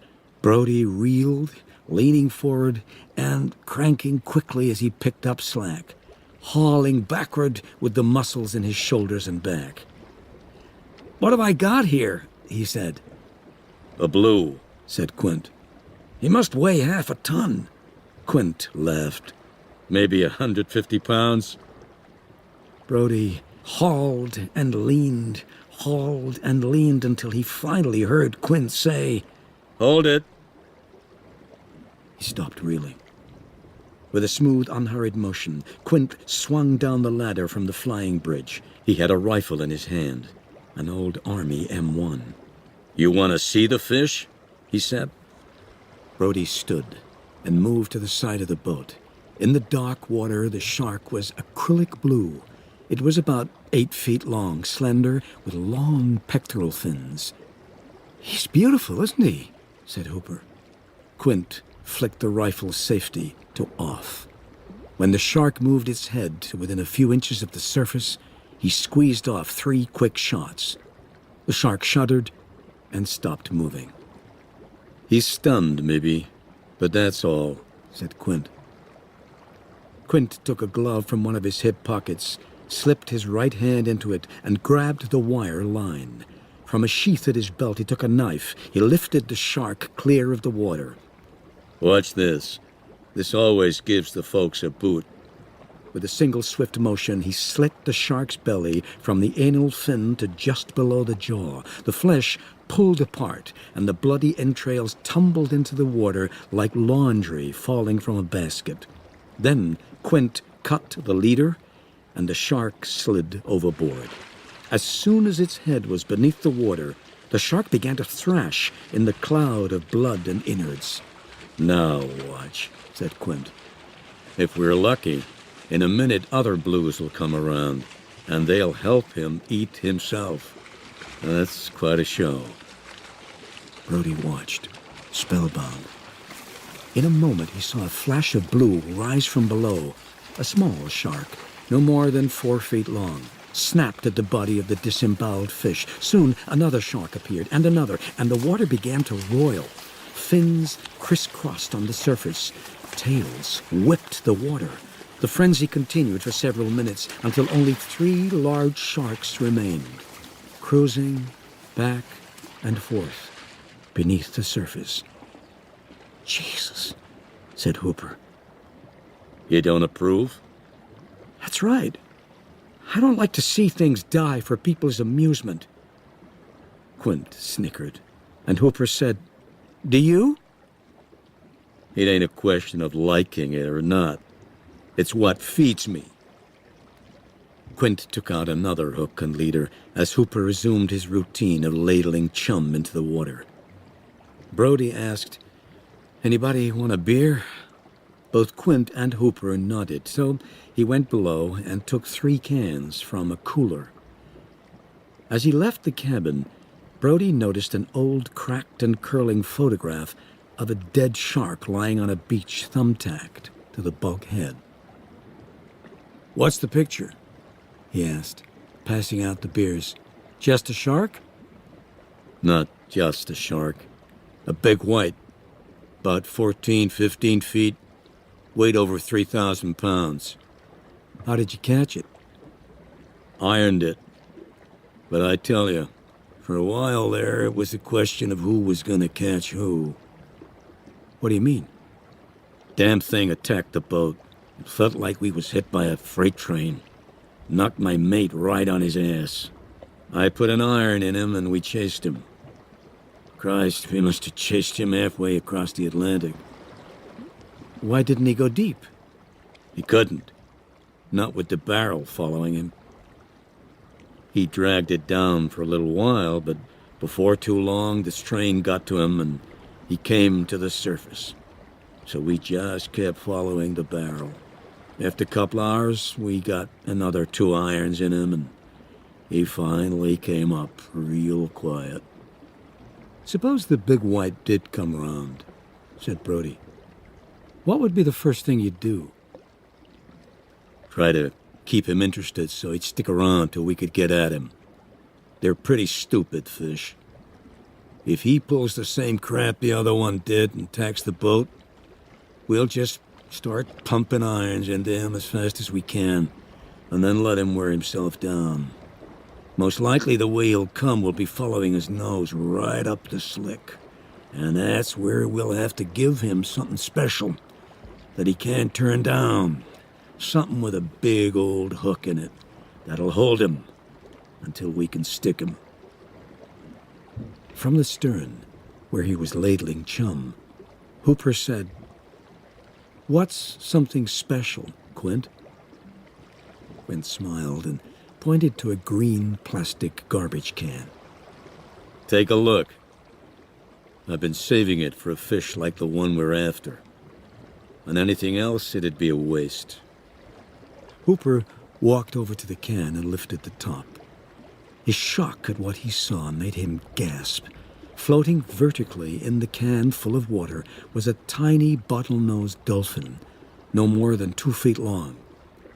Hooper slammed the top back on and said, "You know they're protected?" When I fish, son, I catch what I want. "What about the laws? Don't you—" Sure, those porpoise are protected, but the law wasn't put in to stop Quint from taking 1 or 2 for bait. It was meant to stop big-time fishing for 'em. To stop nuts shooting 'em for sport. "I got your message," said Hooper. "Take it while you can. And if after a while there's nothing left, why, we'll just start taking something else. Oh, it's so stupid." Don't overstep, son, said Quint. The voice toneless. "What?" Don't go calling me stupid. I didn't mean that, for God's sake. I just meant... "Let's drop it, Hooper, okay?" Brody said. "We're not out here to have a debate on ecology, and I don't need any of your 2-bit rich kid bullshit." "Oh, so that's it. Rich kid bullshit, huh? The rich kid stuff really burns your ass, doesn't it?" Listen, damn you. If using 1 porpoise will help us save God knows how many lives, it seems a pretty good bargain.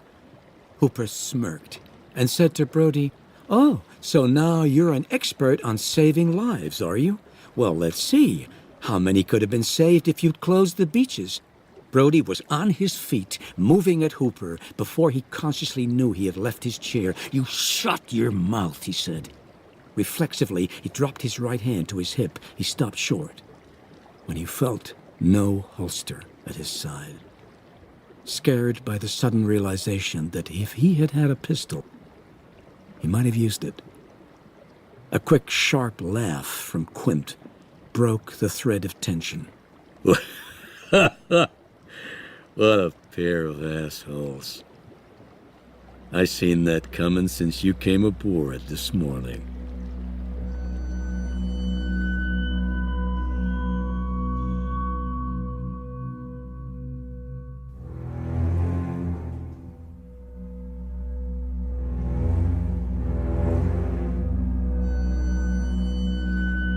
The second day of the hunt was as still as the first. The breeze had died, and the boat lay motionless on the glassy sea, like a paper cup in a puddle. Brody had brought a book out. He didn't want to have to fill time with conversation that might lead to a repeat of yesterday's scene with Hooper. Today they seldom spoke to one another, directing most of their comments at Quint. Hooper sat at the stern with the chum ladle, methodically scooping and dumping. At a little after 11, Quint spied the scythed dorsal fin of a swordfish coming towards them. Quint decided to harpoon it. He turned on his engine, told Brody and Hooper to reel in the lines, and drove the boat in a wide circle. One harpoon dart was attached to the throwing pole, and a line-covered barrel stood ready at the bow. Quint explained the pattern of attack. Hooper would drive the boat slowly towards the swordfish. Quint would stand at the end of the pulpit in the bow, holding the harpoon over his right shoulder, which he'd point left or right, depending on which way he wanted the boat to turn. It was like following a compass. If all went well, they would be able to creep up on the fish, and Quint could plunge the iron almost straight down. All went well, until the last moment. Somehow the fish sensed the presence of the boat, and Quint threw, yelling, "Prick!" and missed by 6 feet. They ate lunch, and when they were finished, Quint and Brody shot at the empty beer cans to pass the time. "Hooper," said Quint, holding out the rifle. "You want a shot?" No, thanks. What's the problem? Nothing. Just don't want to shoot, that's all. Quint smiled. You worried about the cans and the water? That's an awful lot of tin we're dropping in the ocean. That's not it, said Hooper, careful not to rise to Quint's bait. I just don't feel like it. Afraid of guns? Afraid? No. Ever shot one? Sure, Hooper said. I've shot guns before. Where, in the service? No, Were you in the service? No. I didn't think so. What's that supposed to mean? Christ, I'd even bet you're still a virgin. Brody looked at Hooper's face to see his response, and for a split second, he caught Hooper looking at him. Before looking away, his face beginning to redden. He said, "What's on your mind, Quint? What are you getting at?" Quint leaned back in his chair and grinned. Not a thing. Just making a little friendly conversation to pass the time. For the next hour, they sat in silence. Suddenly, Quint said, his voice flat, soft, matter-of-fact, "We've got a visitor." Brody snapped awake. Hooper stood up. The starboard line was running out, smooth and very fast. "Take the rod," Quint said. He removed his cap and dropped it onto the bench. Brody took the rod out of the holder, fitted it between his legs, and held on. "When I tell you, you hit him." The line stopped running. "Wait. He's turning. He'll start again. Don't want to hit him now or he'll spit the hook." But the line lay dead in the water, limp and unmoving. After several moments, Quint said, "I'll be goddamned. Reel it in." Brody cranked the line in, and it came easily. Too easily. Whatever that was took the bait, gentle as you please. Must have kissed it off the line. The wire had been neatly severed. Quint hopped down from the flying bridge and looked at it, and then gazed out over the slick. "I think we just met your friend," he said. "What?" said Brody.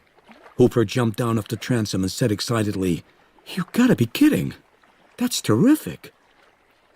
"That's just a guess, but I'd bet on it. This wire's been chewed clean through. One try. The fish probably didn't even know he had it in his mouth." "So what do we do now?" said Brody. "We wait and see if he takes the other one, or if he surfaces." "Well, what about using the porpoise?" "When I know it's him," said Quint. "Then I'll give him the porpoise. They're garbage-eating machines, these fish, and I don't want to waste a prize bait on some little runt." They waited. There was no movement on the surface of the water. No birds dived, no fish jumped. Then the port line began to run. "Leave it in the holder," said Quint. Adrenaline was pumping through Brody's body. He was both excited and afraid, awed by the thought of what was swimming below them, a creature whose power he could not imagine. Hooper stood at the port gunwale, transfixed by the running line. The line stopped and went limp. "Damn! He's done it again." Quint flipped the bait hook overboard and fed out a few yards of line. "Come on, you bugger. Let's have a look at you." The three men watched the port line. Hooper bent down, filled his ladle with chum, and tossed it into the slick. Something caught his eye and made him turn to the left. What he saw sucked from him a throaty grunt, unintelligible, but enough to draw the eyes of the other two men. "Jesus Christ," said Brody. No more than 10 feet off the stern, slightly to the starboard, was the flat, conical snout of the fish. It stuck out of the water perhaps 2 feet. The top of the head was a sooty gray, pocked with 2 black eyes. At each side of the end of the snout, where the gray turned to cream white, were the nostrils, deep slashes in the armored hide. The mouth was open not quite halfway, a dim, dark cavern, guarded by huge triangular teeth. Fish and men confronted each other for perhaps 10 seconds. Quint yelled, "Get an iron!" lurching for a harpoon. But just then the fish slid quietly backward into the water and disappeared. "Fantastic," said Hooper. "That fish is everything I thought, and more. The head, it must have been 4 feet across." "Could be," said Quint, walking aft. "Have you ever seen a fish like that, Quint?" said Hooper. His eyes were bright, and he felt ebullient, vibrant. "Not quite." "How long, would you say?" 20 feet, maybe more. I don't know. Once they get to 6 feet, they're trouble. And this son of a bitch is trouble." "God, I hope he comes back," said Hooper. Brody felt a chill. He looked like he was grinning. "Don't make him out to be more than he is. He's just a dumb garbage bucket." "How can you say that?" said Hooper. "That fish, it's a beauty. It's the kind of thing that makes you believe in a God. It shows you what nature can do when she sets her mind to it." "Horse shit," said Quint, and he climbed the ladder to the flying bridge. "We got him on the surface once. He'll be back." As Quint spoke, a noise behind Hooper made him turn. It was a swishing noise, a liquid hiss. Heading straight for the boat 30 feet away was a triangular dorsal fin more than a foot high, knifing the water and leaving a rippled wake. It was followed by a towering tail that swatted left and right in tight cadence. "It's attacking the boat," cried Brody. Quint came down from the flying bridge, cursing. "No damn warning," he said. "Hand me that iron." The fish was almost at the boat. It raised its flat head, gazed vacantly at Hooper with one of its black eyes, and passed under the boat. "Damn him!" shouted Quint. "Is he still there?" Your side! Your side!" yelled Hooper. Quint turned back in time to see the gray-brown shape of the fish as it pulled away from the boat and began to dive. He dropped the harpoon and, in a rage, snatched up the rifle and emptied the clip into the water behind the fish. "Bastard! Give me some warning next time." He looked at Brody. "Give you a bit of a start?" "More than a bit," said Brody. "You can't tell me that thing's a fish. It's more like one of those things they make movies about. You know, the monster from 20 Million Fathoms." "You think he'll come back?" said Brody. "I don't know," said Quint. "You never know what these bastards are gonna do."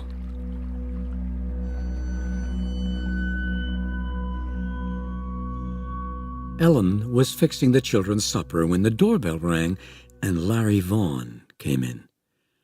The change in his appearance was so startling that she couldn't help staring. He had lost weight, and his skin looked gray and appeared to droop at the cheekbones. "I stopped by to say farewell," he said. "You're going away? For how long?" For good. There's nothing here for me anymore. Business is gone, or soon will be. I never wanted to hurt anybody. I hope you believe that." "I believe it," Alan said. Vaughn leaned against the sink. "You know something, Alan? Sometimes I think that you and I would have made a wonderful couple. We would have fitted together and fitted in amity. You're good and strong, and I think I could have given you a life you would have loved." Ellen reddened. "I'm not as strong as you think, Larry. Anyway, no point in dreaming. Goodbye. Think of me once in a while." When Vaughn left, Ellen went upstairs and sat on her bed. What would a life with Larry Vaughn have been like? There would have been money and acceptance. She would never have missed the life she led as a girl, for it would never have ended. There would have been no need for a fling with someone like Hooper. But life with Larry Vaughn would have been life of cheap satisfactions. And as she pondered, she began to recognize the richness of her life. And as her recognition grew, so did a regret that it had taken her so long to see the waste of time and emotion in trying to cling to her past. Suddenly she felt fear. Fear that she was growing up too late, that something might happen to Brody before she could savor her awareness. Something has happened to him, she thought. Oh, please, God, not him.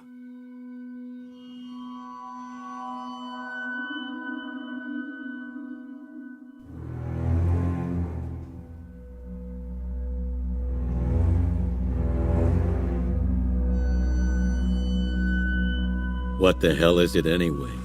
said Quint. "It's a shark cage. The divers use them to protect themselves when they're swimming in the open ocean."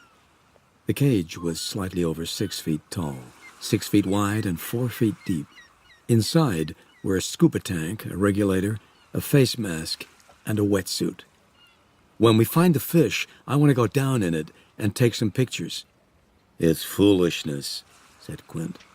"A fish that big could eat that cage for breakfast." "But would he? I think he might bump it, might even mouth it, but I can't think he'd seriously try to eat it." He would if he saw something as juicy as you inside. Look, Quint, this is the chance of a lifetime. No one's ever filmed a 20-foot white swimming in the open ocean. Never. We're out here to kill that fish, said Brody, not make a home movie about it. Hell, I don't suppose it's my business to keep a man from killing himself if he wants to. What do you say, Brody? For several seconds, a leaden silence fell over the three men. Well, if this asshole wants to kill himself, let him, said Brody finally. Quint pushed the throttle forward, and the boat moved quickly through the calm sea. Gradually, as it fell into the rhythm of the long ocean swells, Brody's thoughts went back to Ellen and Hooper. She'd never cheated on him before. He was sure of it. She never even flirted with other men. Where had Hooper been last Wednesday? Eventually, Quint turned the ignition key and the engine died. There was a weight, a thickness to the sudden silence. Okay, Hooper, he said. Start chucking the shit overboard. By 12 o'clock, the breeze had come up. Not strong, but fresh enough to ripple the water and cool the men, who sat and watched and said nothing. Oh, what the hell, I'm gonna have a beer, Brody said. Anybody want one? Sure, said Quint. We can shoot at the cans. As Brody took 2 beers from the chest, he heard Quint's flat, calm voice. There he is. Brody felt his pulse speed up. Where? Right there, said Quint, dead off the stern. It took Brody's eyes a moment to adjust, but then he saw the fin 30 yards away. A ragged, brownish-gray triangle that sliced through the water. Are you sure it's him? It's him, said Quint. The fish cruised back and forth in the slick, seeming to search for the source of the bloody miasma. I don't get it, said Quint. He should come in and take a look at us. I can't get a shot at him. The fish moved closer, still cruising back and forth, and then it stopped. And for a second, seemed to lie motionless in the water. The tail dropped beneath the surface, the dorsal fin slid backward and vanished, and the great head reared up, mouth open in a slack, savage grin, eyes black and abysmal. Brody stared in mute horror, sensing this was what it must be like to try to stare down the devil. Come, fish, purred Quint. Come get your supper. He pointed to the harpoon. Suddenly, the boat lurched violently. Quint fell back and the harpoon clattered to the deck. The wood under the cleat began to crack, and then the rope snapped backward, went slack. God damn it. I never seen a fish do that before. Hooper went below and reappeared moments later carrying a movie camera in a waterproof housing and a stick with a thong at one end. What are you doing? Brody said. I'm going down there. Maybe that'll bring him out. You're out of your goddamn mind. What are you going to do if he does come out? Well, first, I'm going to take some pictures of him. Then, I'm going to try and kill him. With what, may I ask? This. Hooper held up the stick. Good thinking, Quint said with a derisive cackle. If that doesn't work, you can tickle him to death. What is that? Said Brody. Well, it's basically an underwater gun with a 12-gauge shotgun shell. When you get close enough, you jab the fish and the shell goes off. If you hit him right, the brain's the only sure place, you kill him. And if you don't, well, that's what I'm afraid of. I would be too, said Quint. I don't think I'd like 5,000 pounds of pissed-off dinosaur trying to eat me. Well, Quint, you're not having much success, are you? You'll be dead of old age before he comes up. You telling me my business, boy? No, but I think this fish is more than you can handle. That right, boy? You think you can do better, Quint? Call it that if you want. I think I can kill the fish. Fine and dandy. Go on, Quint said to Hooper. Get in that thing. Quint and Brody pulled on the ropes, and the cage rose in the water. When the hatch broke the surface, Hooper dived overboard through the open hatch and then put his thumb and index finger together in the OK sign. They released the ropes and let the cage descend. Get the rifle, said Quint. He climbed onto the transom and lifted the harpoon to his shoulder. Below, Hooper waited until the bubbly froth of his descent had dissipated. He was alone in the blue silence, speckled with shafts of sunlight that danced through the water. The only sounds were those he made, breathing, a deep, hollow noise as he breathed in, and a soft thudding of bubbles as he exhaled. Even with the bright sunlight, the visibility in the murky water was poor, no more than 40 feet. Hooper turned slowly around, trying to pierce the edge of gloom. Nothing. He snapped his eyes down again. Rising at him from the darkling blue, slowly, smoothly, was the shark. It rose with no apparent effort, an angel of death gliding towards an appointment foreordained. Hooper stared, enthralled, unable to move. The fish came closer, silent as a shadow, turned and passed before Hooper's eyes, casually, as if in proud display of its incalculable mass and power. Tentatively, Hooper stuck a hand through the bars and touched the flank. He let his fingertips caress the flesh until he heard faint popping noises, and he saw 3 straight spirals of angry bubbles speed from the surface, then slow and stop well above the fish. Bullets. The fish began to turn, banking, the rubbery pectoral fins changing pitch, then rammed through the space between the bars. What the hell is going on down there? Said Brody. Why didn't he jab him with the gun? Quint didn't answer. Come up, fish, he said. Come to Quint. Hooper raised his camera and pressed the trigger. He wanted to catch the beast as it emerged from the darkness. Through the viewfinder, he saw the fish turn towards him.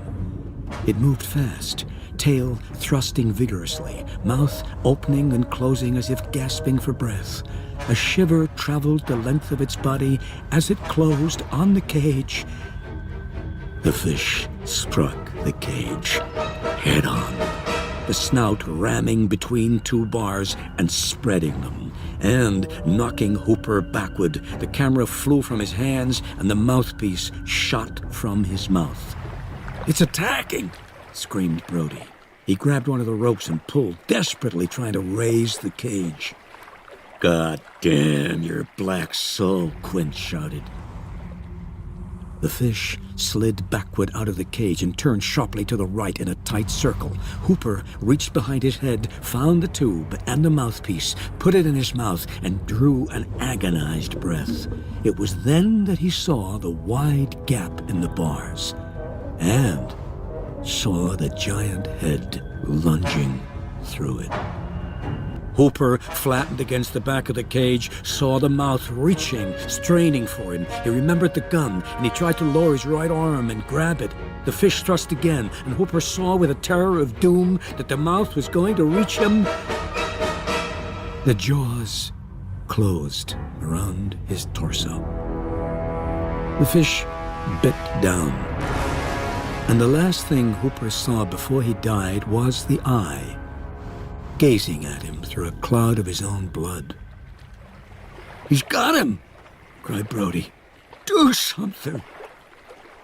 "The man is dead," Quint said. How do you know? We may be able to save him. "He's coming up," said Brody. "Grab the rifle." Quint cocked his hand for the throw. The fish broke water 15 feet from the boat, surging upward in a shower of spray. Hooper's body protruded from each side of its mouth, head and arms hanging limply down one side, knees, calves, and feet from the other. In the few seconds while the fish was clear out of the water, Brody thought he saw Hooper's glazed eyes staring open through his face mask, as if in contempt and triumph. The fish hung suspended for an instant, challenging mortal vengeance. Simultaneously, Brody reached for the rifle and Quint cast the harpoon, but the iron went high. For another instant, the fish remained on the surface, its head out of the water. "Shoot!" yelled Quint. "For Christ's sake, shoot!" Brody shot, without aiming. The first 2 shots hit the water. The third, to Brody's horror, struck Hooper. The fish began to slip beneath the surface. Bullets plopped harmlessly into the swirl where the head had been. The fish might never have been there. There was no noise, save the whisper of a breeze. The water was calm. The only difference was that Hooper was gone. "What do we do now?" said Brody. "This fish is too much for us. It's not real, not natural." "Are you a beaten man?" "I'm beaten. All we can do is wait till God or nature or whatever the hell is doing this to us decides we've had enough. It's out of man's hands." "Not mine. I'm gonna kill that thing," said Quint.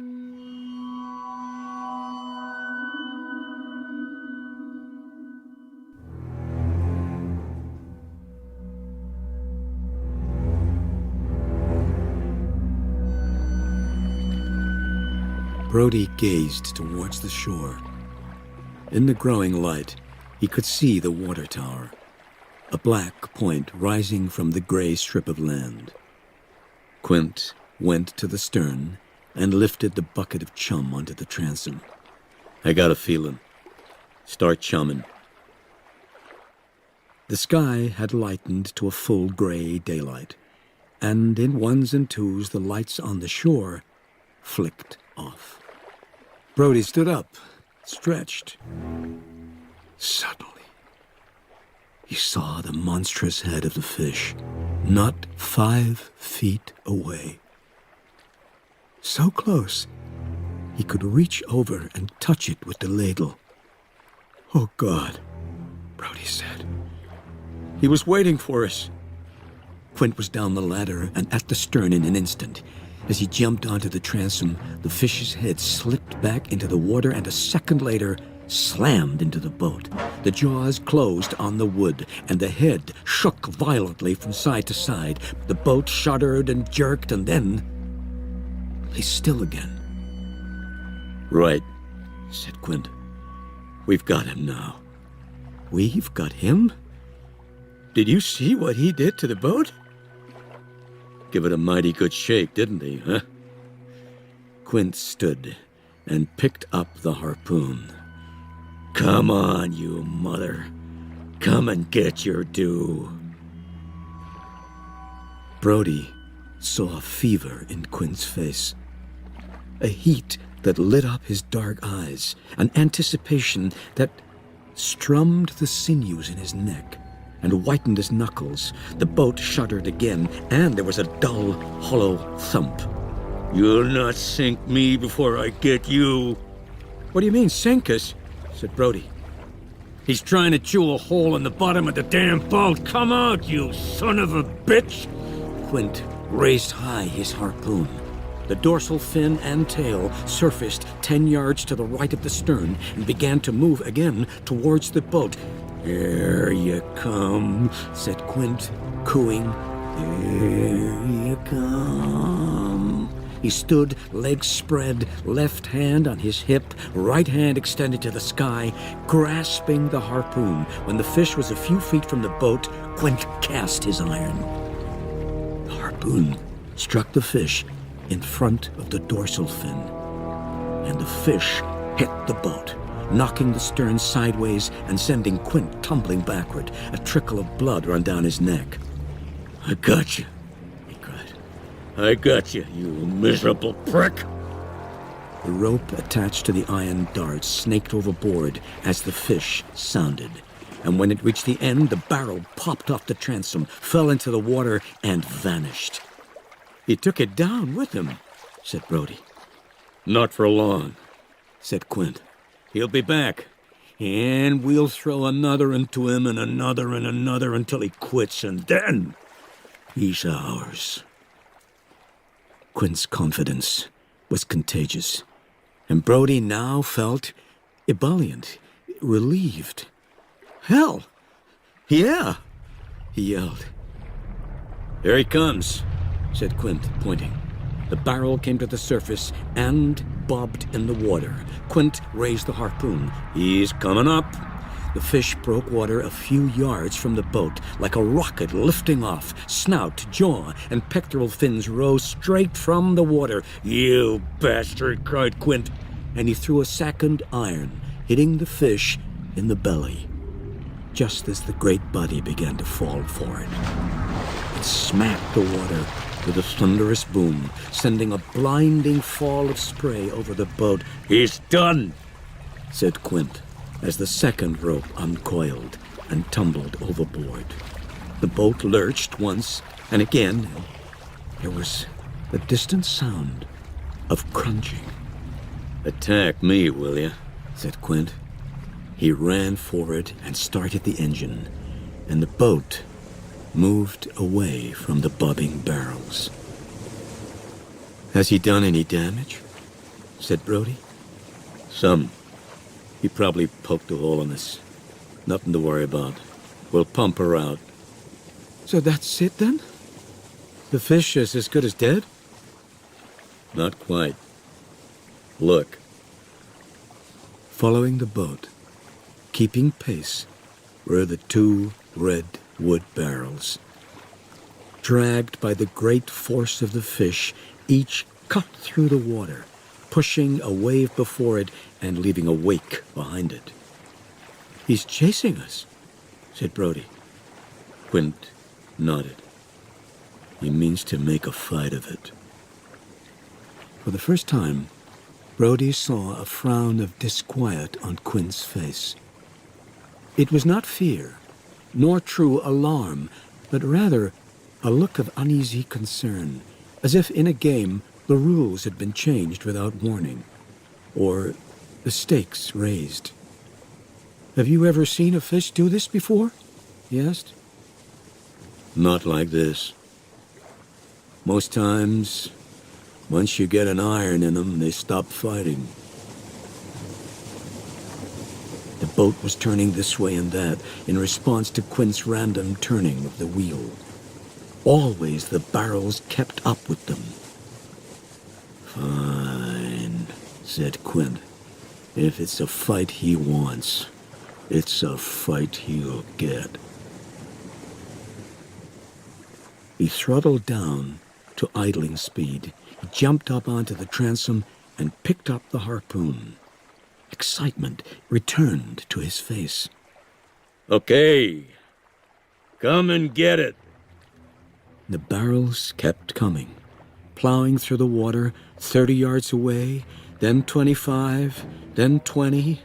Brody saw the flat plain of gray pass along the starboard side of the boat, 6 feet beneath the surface. "He's here!" Brody cried, "heading forward." "Damn!" said Quint, standing at the end of the pulpit, harpoon raised. The fish had already passed out of range. 30 yards in front of the boat, it turned. The head raised out of the water, then dipped back in. The tail, standing like a sail, began to thrash back and forth. "Here he comes," said Quint. The fish hit the bow head-on, with a noise like a muffled explosion. Quint cast his iron. It struck the fish atop the head, over the right eye, and it held fast. The rope fed slowly overboard as the fish backed off. "Perfect," said Quint. "Got him in the head." There were 3 barrels in the water now, and they skated across the surface. Then they disappeared. "God damn," said Quint. "That is no normal fish that can sound with 3 irons in him and 3 barrels to hold him up."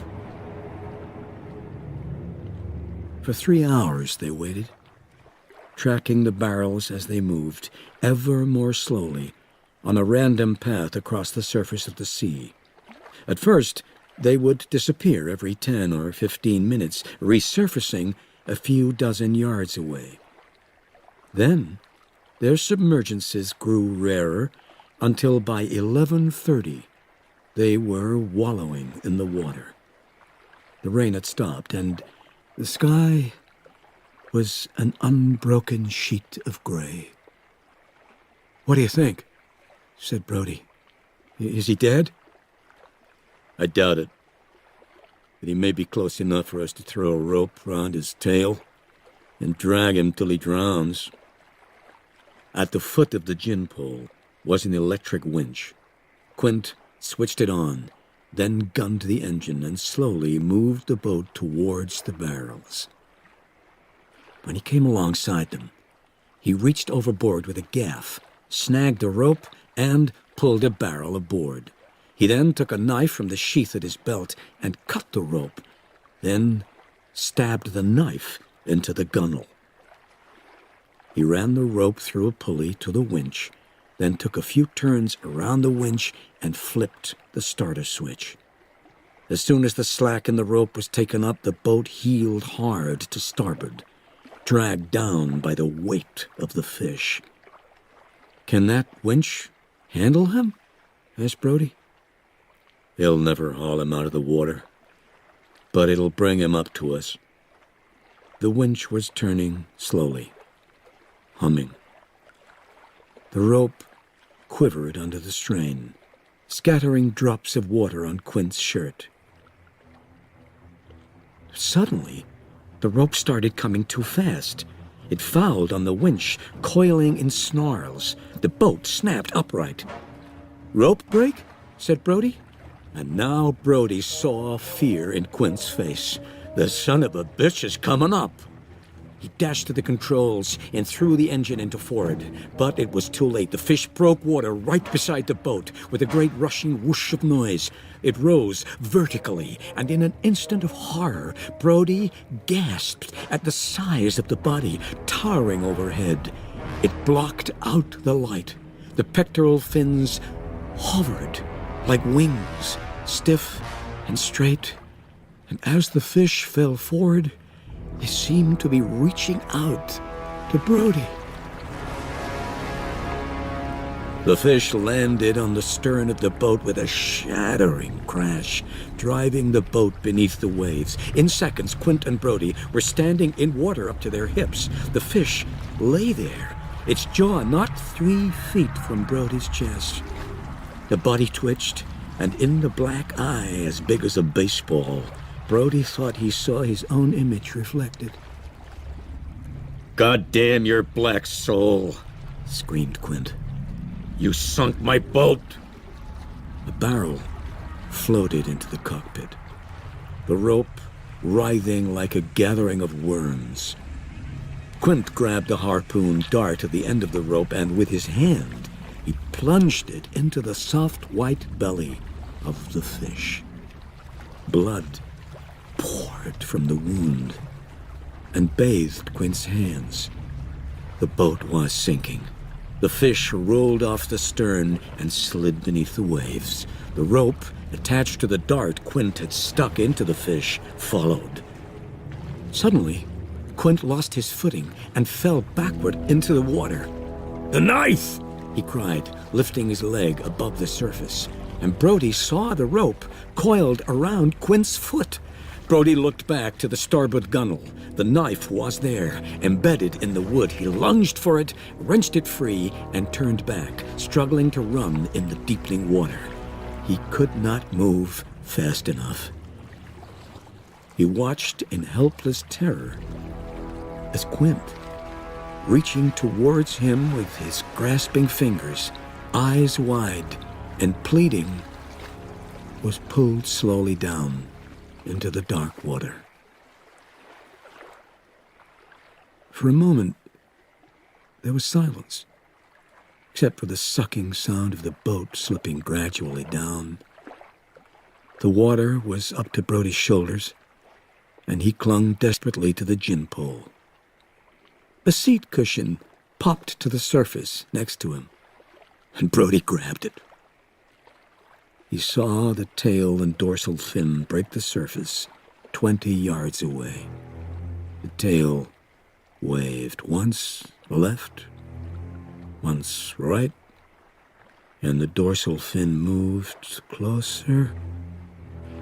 "Oh, get away! Get away, damn you!" Brody yelled. And the fish kept coming, barely moving, closing in. The barrels and skeins of rope trailed behind. The gin pole went under, and Brody let go of it. The bow rose, and then quickly and soundlessly slid beneath the surface. Brody clutched the cushion as the fish came closer. It was only a few feet away, and Brody could see the conical snout. He screamed and closed his eyes, waiting for an agony he could not imagine.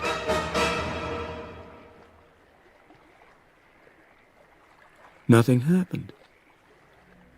He opened his eyes. The fish was nearly touching him, only a foot or two away, but it had stopped.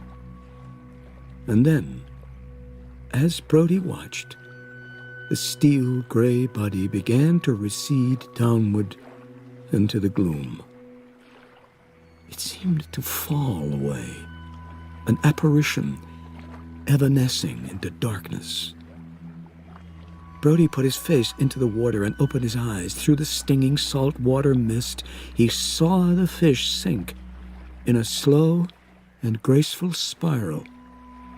Trailing behind it, the body of Quint, his arms out to the sides, head thrown back, mouth open in mute protest.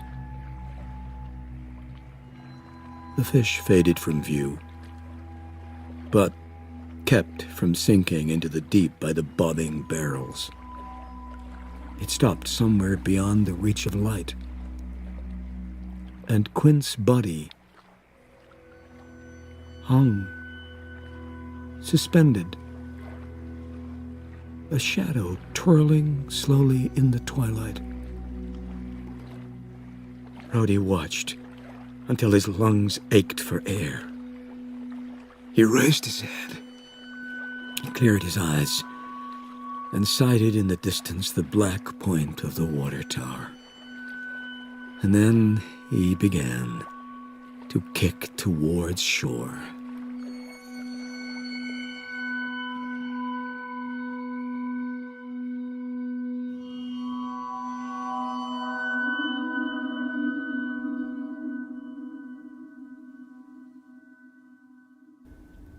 Henry Goodman was reading Jaws by Peter Benchley. It was abridged by Richard Hamilton. The producer is Justine Willett.